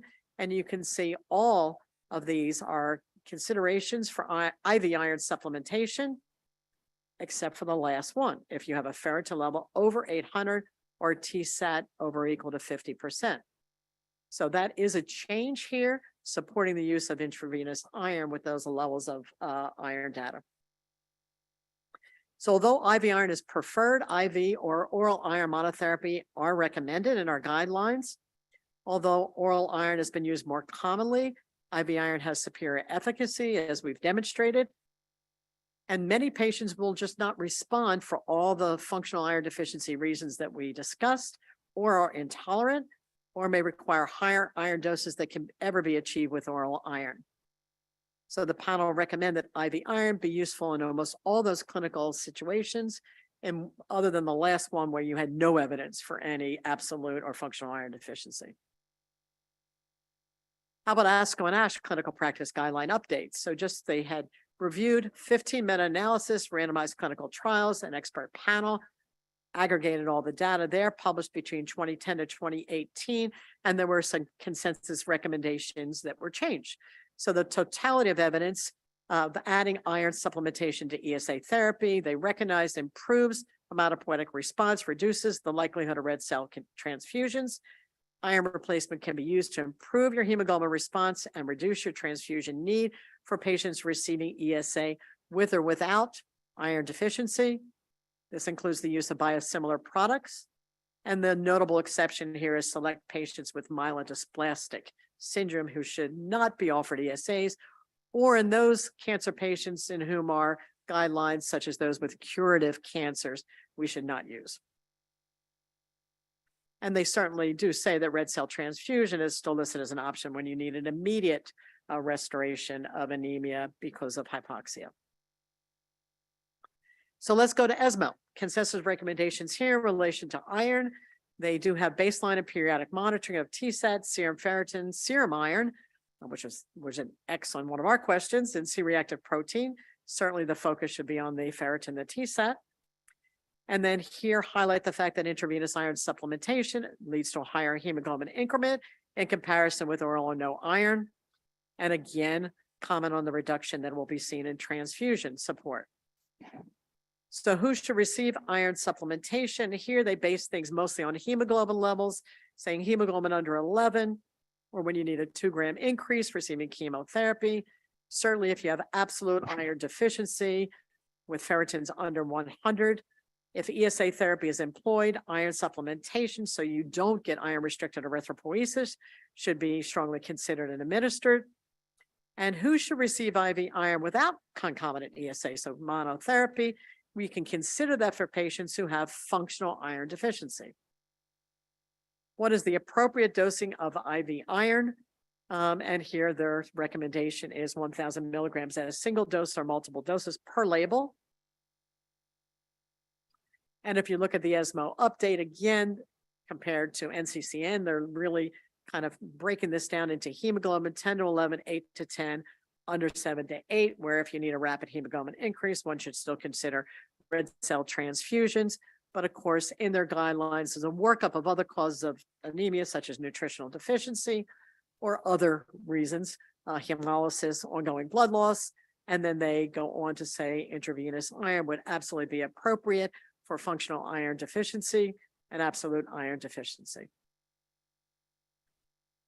Just 2 slides on the health economic impact of IV iron in cancer care. So we've talked a lot about the clinical benefit and all the data, but how about the cost to healthcare? And there's really not a large amount of data that is in there, of published information on the use of IV iron and how this may impact on, healthcare cost. These 2 are from the Swiss health system.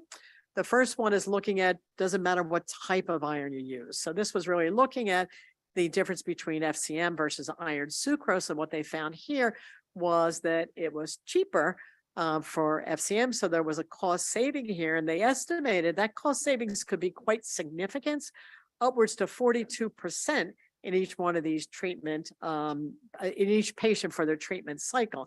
And if you're giving millions of doses, that could lead to millions of dollars in cost saving. So this first slide was just kind of looking at the difference between iron products and how that can make a difference in cost.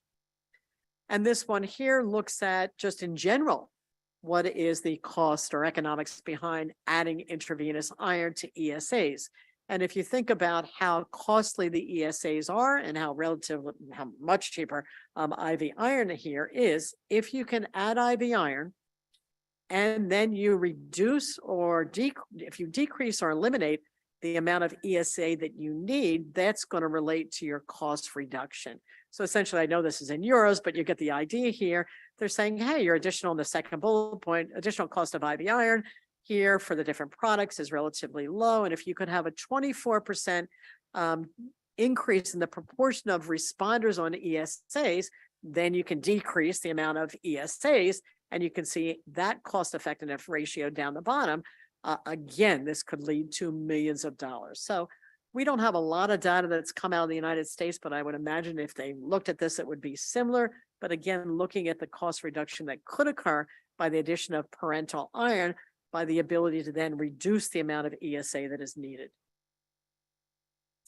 So the highlights here really are, after looking at the systematic reviews and meta-analysis, as well as the individual randomized clinical trials, we've shown IV iron to be particularly useful in CRA and CIA by the 4 big things here, which are improving hematopoietic response rates, decreasing red cell transfusion burden, and this benefit was demonstrated both in combination with these ESAs and in monotherapy.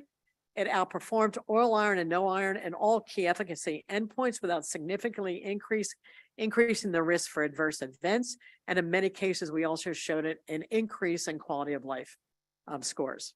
The IRON-CLAD data specifically demonstrated the utility of FCM in CIA. IV iron endorsed as a class by our expert consensus guidelines through NCCN, ASCO, ASH, and ESMO, and that there is a strong suggestion here that IV iron and ESA is associated with a cost savings versus ESA alone. And I think we're going next to our round discussion.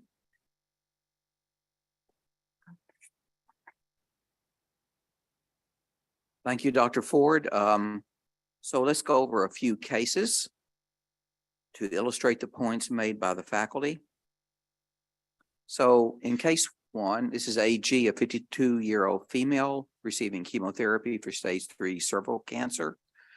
She recently reported fatigue and brain fog. She enjoys walking, but's been struggling with shortness of breath. She has pachyphagia and restless legs, also noted, and chemotherapy-induced anemia is suspected. We look at her laboratory results. Hemoglobin is 11.9, MCV is 85, ferritin is 14, TSAT is 6%. And so this would meet the criteria for absolute iron deficiency. And then if we look at our spectrum, she's at the far left end. And if you see that's enclosed by the red box with absolute iron deficiency, this would be a case where oral or IV iron would be appropriate. So back to the case, oral iron was prescribed, but after a week, she returns to clinic reporting constipation, nausea, persistent fatigue, dyspnea. She's given a total dose infusion of IV iron, but experiences an infusion reaction shortly facial flushing, tightness, heightened anxiety, and the iron infusion was stopped. So the issue is what to do next, and I wonder if Dr. Auerbach might want to comment.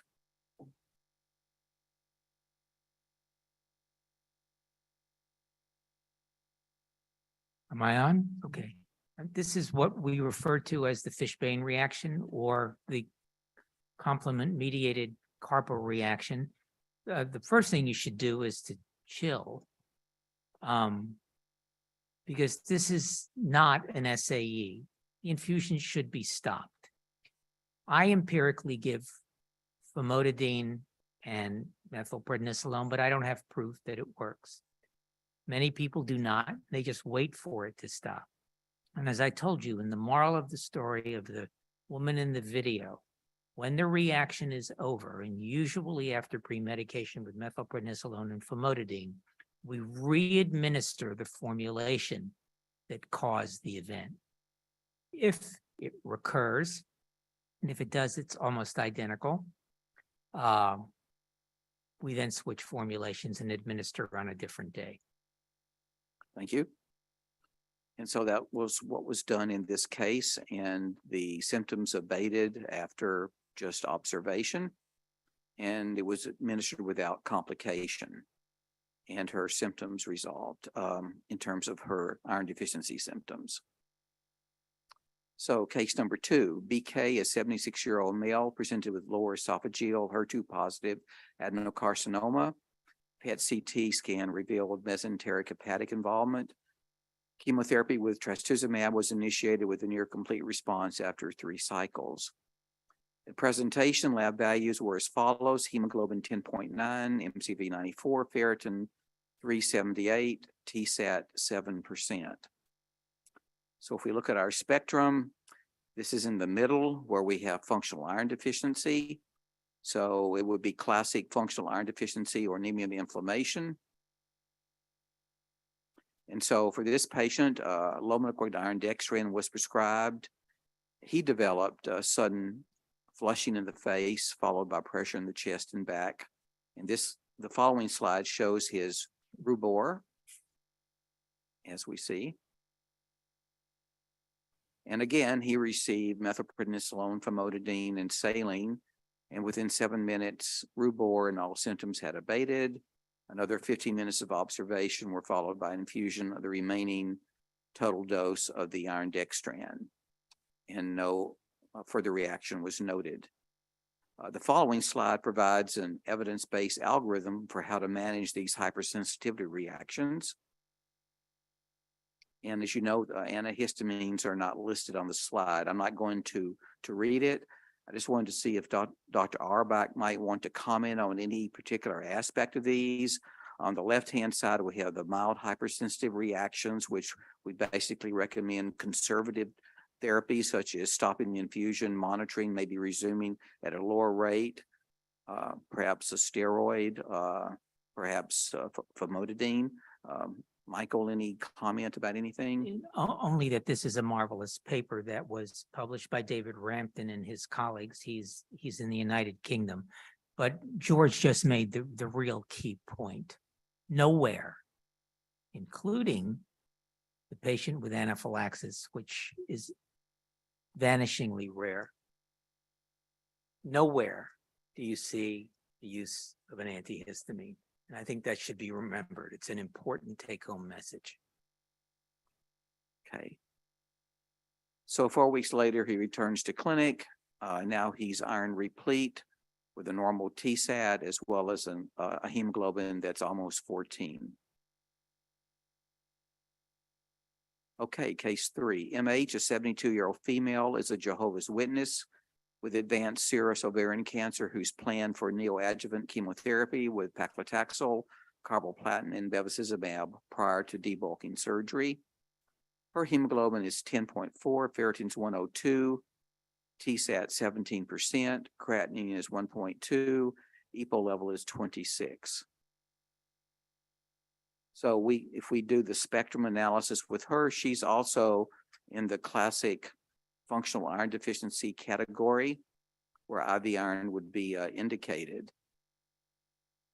And I wanted to ask Dr. Ford to comment on this topic about using IV iron in the preoperative cancer setting. Yes, I think for this patient here, remember you're giving this in a neoadjuvant or before surgery scenario, and we're starting with a hemoglobin that's in the mid-10 range. So she's got the anemia of inflammation or malignancy. She had a little bit of an increase in her creatinine. So you have a teeny bit of renal insufficiency that might be contributing there. And we're planning to have to give her a number of cycles and then put her through a large debulking surgery where there'd be an anticipated potential large blood loss, as well as the fact to add on, she's one of Jehovah's Witnesses, so will not allow for the transfusion of packed red blood cells. So the goal here in anyone, and especially her, is to, if not at least maintain that hemoglobin of 10.5. Her, I can't transfuse, but in anyone, I don't want to transfuse and have all those associated risk factors if I can keep that hemoglobin at the baseline, if not a little higher, with erythropoietin and IV iron. So I do think there is some limited evidence for IV iron in the preoperative cancer setting. And in her case, we're treating her anemia of chemotherapy and anemia of malignancy. Okay, thank you. So just a slide. I don't know if you want to make any specific comments, Dr. Ford, about this slide. Yeah, so this looked at patients with gastric cancer and anemia scheduled for elective surgery with a curative intent. And you can see here that patients, some received IV iron and some received no iron.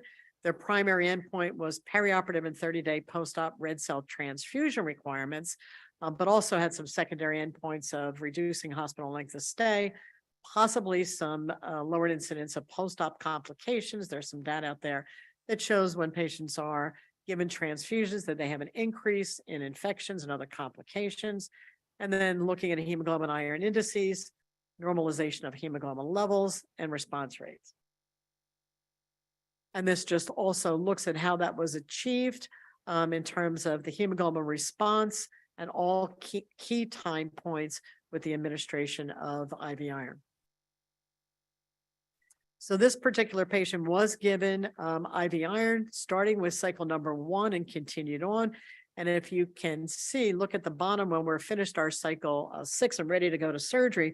Remember, we started with a hemoglobin of 10.4, and we've actually ended now with a hemoglobin of 10.9. So we got through all that chemotherapy, including carboplatin, which is certainly one of our agents that causes anemia chemotherapy quite commonly. So she was in good position to go through surgery. Even if this was someone allowing transfusions, it would have been unlikely there that we would have needed a transfusion. Thank you. So the next subject we'd like to address with Dr. Auerbach is, can IV iron help prevent venous thromboembolism? Michael, would you like, I'll go ahead and read the case and then I'll let you discuss. MT is a 69-year-old male who presents with back pain and elevated glucose. Imaging and workup reveal a mass in the head of the pancreas with numerous liver metastases. Otherwise, his performance status is very good and he's initiated on a FOLFIRINOX chemotherapy regimen. After 2 cycles, he's fatigued and labs show a hemoglobin of 9.5, ferritin 185, TSAT 15%, B12 folate normal, retic count 1.5%. You would like to start him on an ESA, but are concerned about increased VTE risk. Given his already increased risk with metastatic pancreatic cancer at baseline, is this an acceptable risk for improving his hemoglobin and quality of life? Michael, would you like to? Sure. There are 3 papers that are worthy of discussion. The first one goes back to 1999 from Beguin's group in Belgium, who actually showed that low iron parameters raised thrombopoietin and subsequently resulted in thrombocytosis. He did not really stratify his data for the presence or absence of venous thromboembolism. Cancer itself is thrombophilic. When you add the thrombophilic effect of thrombocytosis to cancer, there's a clear increase in VTE. I'm not sure that ESAs increase VTE. What they do is increased hemoglobin, and in the face of iron deficiency, malignancy, and thrombocytosis have been shown to cause increased VTE. Quality prospective studies by Van Stinkista et al., Glaspie, and David Henry, to chair this session, have shown in prospective randomized placebo-controlled trials that there is no increased cancer risk with ESAs. And let me now address the issue of venous thromboembolism and thrombocytosis. In one of the papers that Dr. Rogers showed you, David Henry randomized patients to receive ferric gluconate or oral iron while receiving ESAs. And a subset of those patients clearly had thrombocytosis. In that group of patients with thrombocytosis who were iron deficient, there was an increased incidence of venous thromboembolism, which parenthetically disappeared in the patients with thrombocytosis given IV iron. What you should note when you care for iron deficient patients, that reactive thrombocytosis due to iron deficiency is frequently but not ubiquitously present. And it appears that eliminating iron deficiency prior to giving giving ESAs eliminates the perceived risk of increased venous thromboembolism with erythropoiesis stimulating agents, which really should obviate the proscription of using ESAs in curative therapy. Okay, thanks. I don't know if we want to go through these slides or let's see. I think Michael hit on the points on the slides. And he provided the rationale for treating the iron deficiency in patients with thrombocytosis.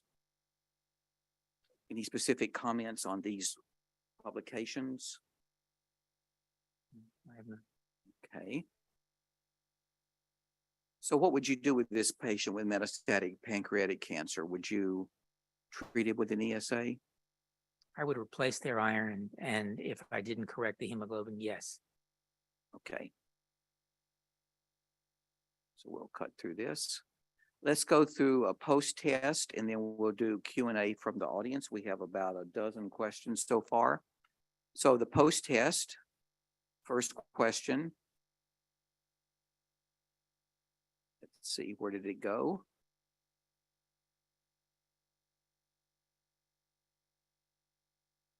Should we do audience Q&A first?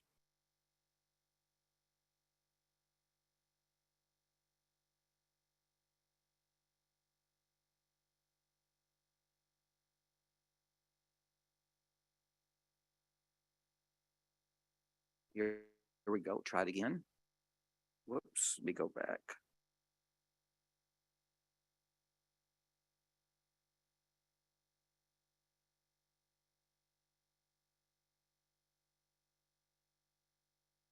I think we're stuck.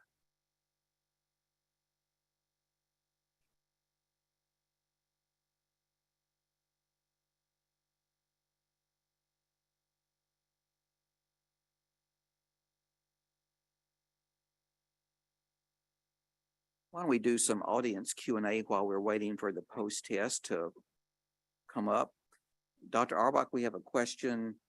So does the evidence suggest using methylprednisolone and famotidine over Benadryl and epinephrine for hypersensitivity?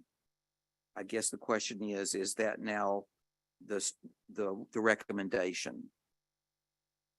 I don't think that addresses what I said. If severe hypersensitivity is truly present, and we're talking about wheezing, stridor, periorbital edema, shock, that's anaphylaxis. This has nothing to do specifically with intravenous iron.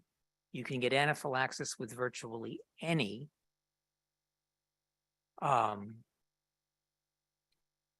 infused agent. epinephrine and Benadryl are the treatment of choice for anaphylactic reactions. What I tried to hammer home strong, that these reactions are not anaphylactic reactions, and the evidence clearly supports not giving epinephrine and Benadryl to a self-limited reaction that never leaves a residual. I hope that answers your question. Okay, looks like we have our audience response system going. So the first question, managing cancer-related anemia and or chemotherapy-induced anemia centers on an evidence-based diagnosis, evaluation, treatment, and reassessment cycle. Which lab indices are most important for guiding clinicians? A, ferritin, B, TSAT, C, serum iron, D, both. Outstanding. Correct answer, perfect. The next question. Which of the following statements best depict the key distinction between absolute and functional iron deficiency? A, only absolute iron deficiency has a demonstrable impact on patient outcomes. B, both absolute and functional iron deficiency result in reduced iron storage pools. C, functional iron deficiency is characterized by a normal or increased storage pool, but diminished iron export and systemic utilization. D, absolute iron deficiency is commonly associated with hepcidin elevations. Functional iron deficiency is not. Congratulations, C is correct. Next question, in a hyperinflammatory condition like CRA, CIA, hepcidin levels are often elevated. How and why does hepcidin impact iron supplementation strategies?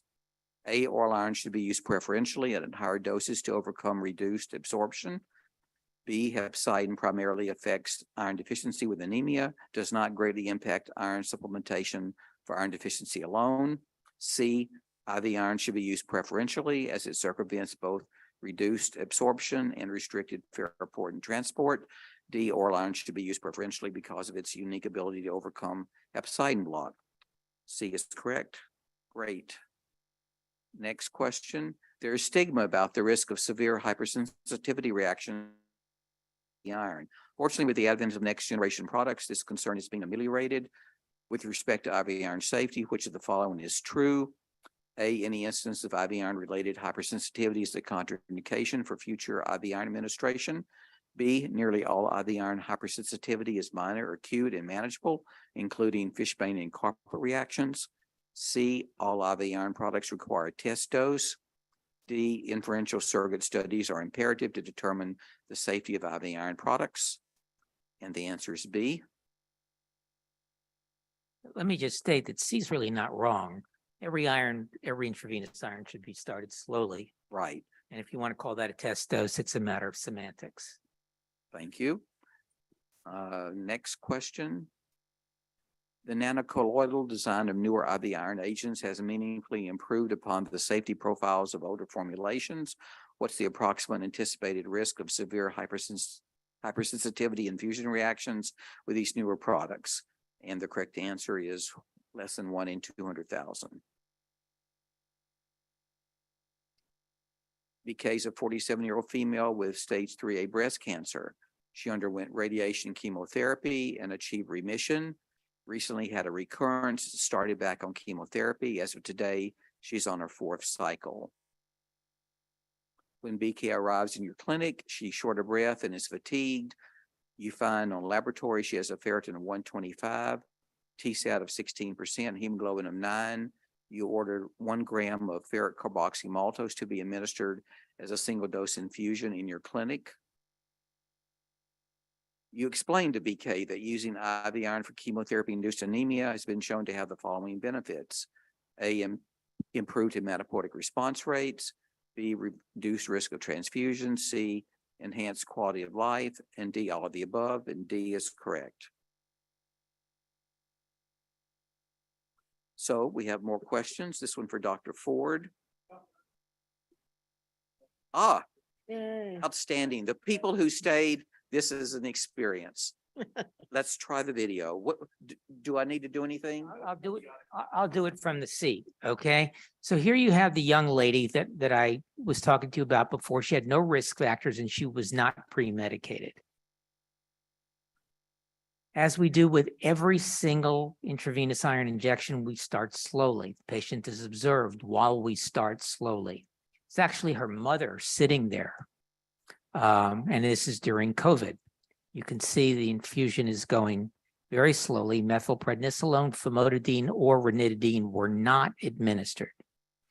Everybody was completely happy with the video. You can see the IV iron slowly getting to the vein. There are no issues. Everyone is comfortable.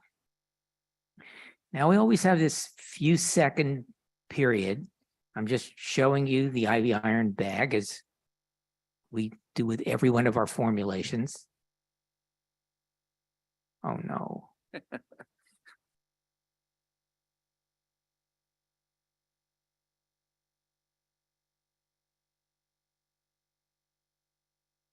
little more. Getting warmer. Can't get past the IV pole.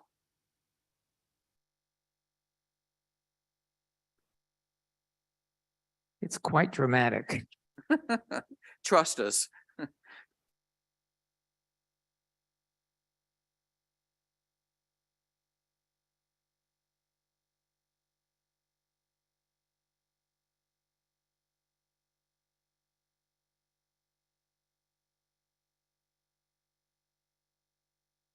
Let's go on with questions, George. Okay, we'll do some questions while we're waiting for Dr. Ford.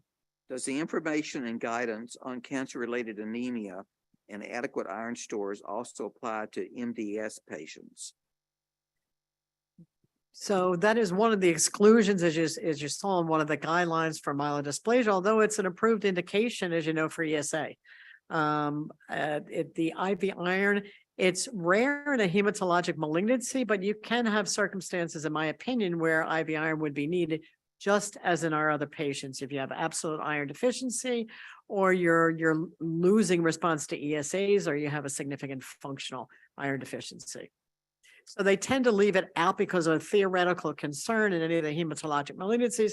If you expose the patients to a growth factor, you're somehow going to influence and worsen the prognosis in that cancer. Okay.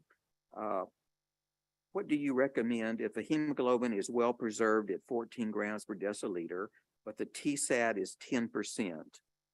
Anyone? In my practice, intravenous iron is given. There are a litany of papers, a mountain of papers of the treatment of non-anemic iron deficiency with IV iron, and there's a clear improvement in quality of life. And George helped me. The paper in Blood that was published that compared it to placebo, Cryon-Buell et al. Clearly showed the benefit of giving intravenous iron to non-anemic patients who are iron deficient. Yeah, even though they're not anemic, those patients can still have restless legs, fatigue, the constitutional symptoms that we mentioned, and they would benefit clinically from IV iron. And if you have the laboratory documentation to confirm iron deficiency, almost every insurance company would reimburse IV iron. And those patients might benefit from oral iron as well, and might be a reasonable first choice if given every other day. So here's a hepcidin question. Can we obtain hepcidin levels currently in any commercial lab? If not, when? Is it necessary? Anyone? So I can tell you that we cannot easily get hepcidin labs at all. So it's not something that I'm using clinically outside of a clinical trial where you're sending them off to a central lab.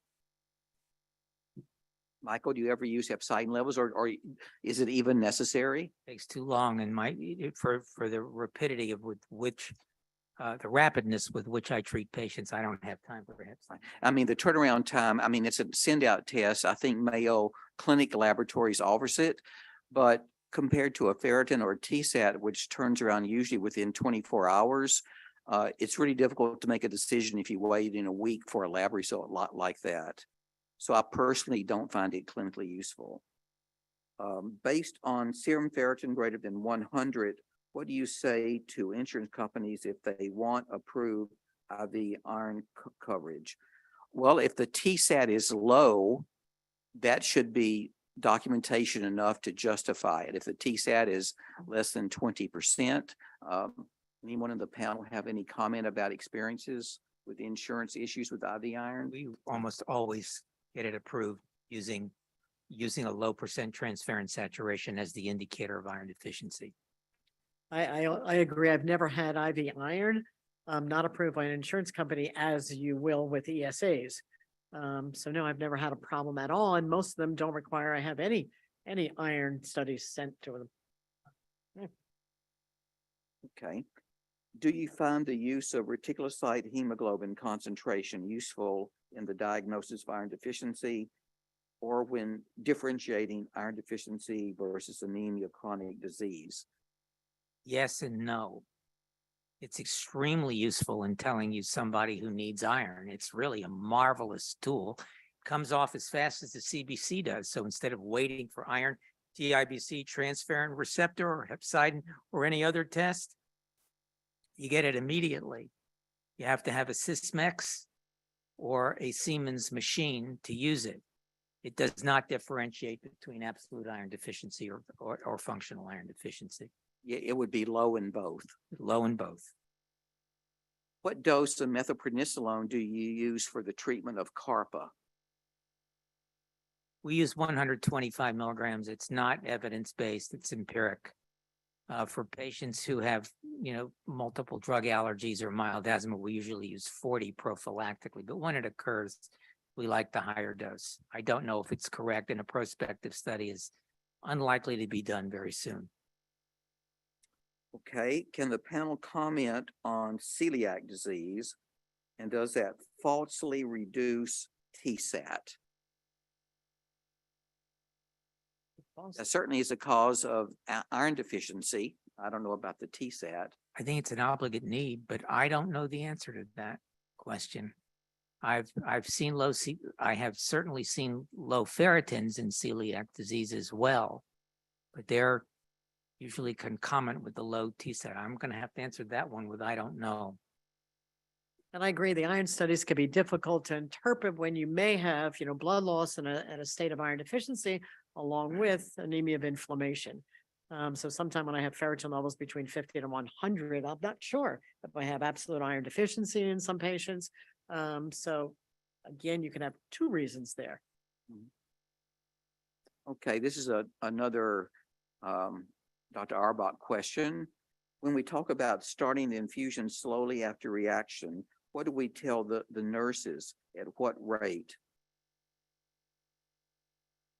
We recommend that 25 milligrams be given over 5 minutes.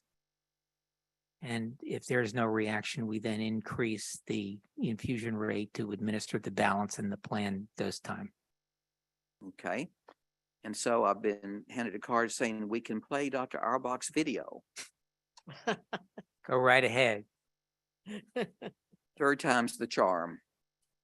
Okay, all righty, here we are. Yeah, we haven't seen this before. Okay, now look at her. Look at this young lady's eyes. Look how red.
How she is, making sure she looks good. How about a smile? There we go. So now that we come to the moral of the story, look at the IV lines. Okay, that's the formulation that caused what you just saw. And that was the formulation that was given to her in the total planned dose just minutes after the reaction abated. It's not anaphylaxis and should not be treated as such. Okay, we have another question. When do you repeat iron labs after IV iron infusion? I usually do it monthly. Some people may do it to coincide with a chemotherapy cycle. Michael or Tricia? Yeah, so usually it's monthly, correlates when I'm coming back. When they're coming back, if they're on an ESA, I may do it every third injection, every second or third injection. If they're pure iron deficiency, you're right, you don't want to check it too early because then your iron levels are going to be extremely high. But I would say at least I wait 3 to 4 weeks. I agree with you. Just be careful with the serum ferritin because when you infuse iron for several weeks, the ferritin assay itself is affected by the presence of the circulating intravenous iron. And I believe that's all the questions that have been submitted. Let's see. Oh, one question on the chat. Do you use every other day oral iron after using IV iron to replenish the tank? Sometimes, often in Not with cancer patients though, right? yeah, no. In cancer, so first of all, we replenish the tank with the total dose infusion. Tank is full.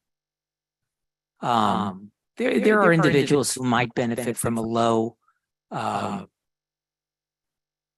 alternate day dose. People with moderate uterine bleeding, certainly not heavy because it won't keep up with the losses. But you only absorb a small amount. So it's not a bad question at all. I think it should be individualized and it's clinical decision left up to the practitioner. Yeah, for patients who have absolute iron deficiency and can tolerate oral iron, every little bit can help. But I definitely want to make sure patients aren't having side effects with it. I don't want them to feel compelled to tolerate those side effects. Great. So here's another laboratory question. Why is soluble transferrin receptor not discussed more in the diagnosis of iron deficiency? It's more useful in my hem-onc practice than TSAT and ferritin. There's a marvelous paper that just was published from Robin's group at Oxford. It's not better than TSAT. It is better than ferritin because it's not an acute phase reactant. You're absolutely right. It's a terrific test. It's not easy to do. There's a struggle to get a relatively quick response. And it's not better than TSAT. You may treat a few more people if you use the TSAT, but that will do no harm. Right. I mean, it has the same issue with it as hepcidin. For almost every lab, it would be a send-out test that would take many days to come back. And so you wouldn't be able to act on the laboratory test very promptly. And it looks like we've come to the end of our time. I want to thank our panel for their brilliant contributions and thank you for participating. Okay. Very good. Thank you, string catch. No harm done. Had a happy ending. Yes, they did. 3 times. All right.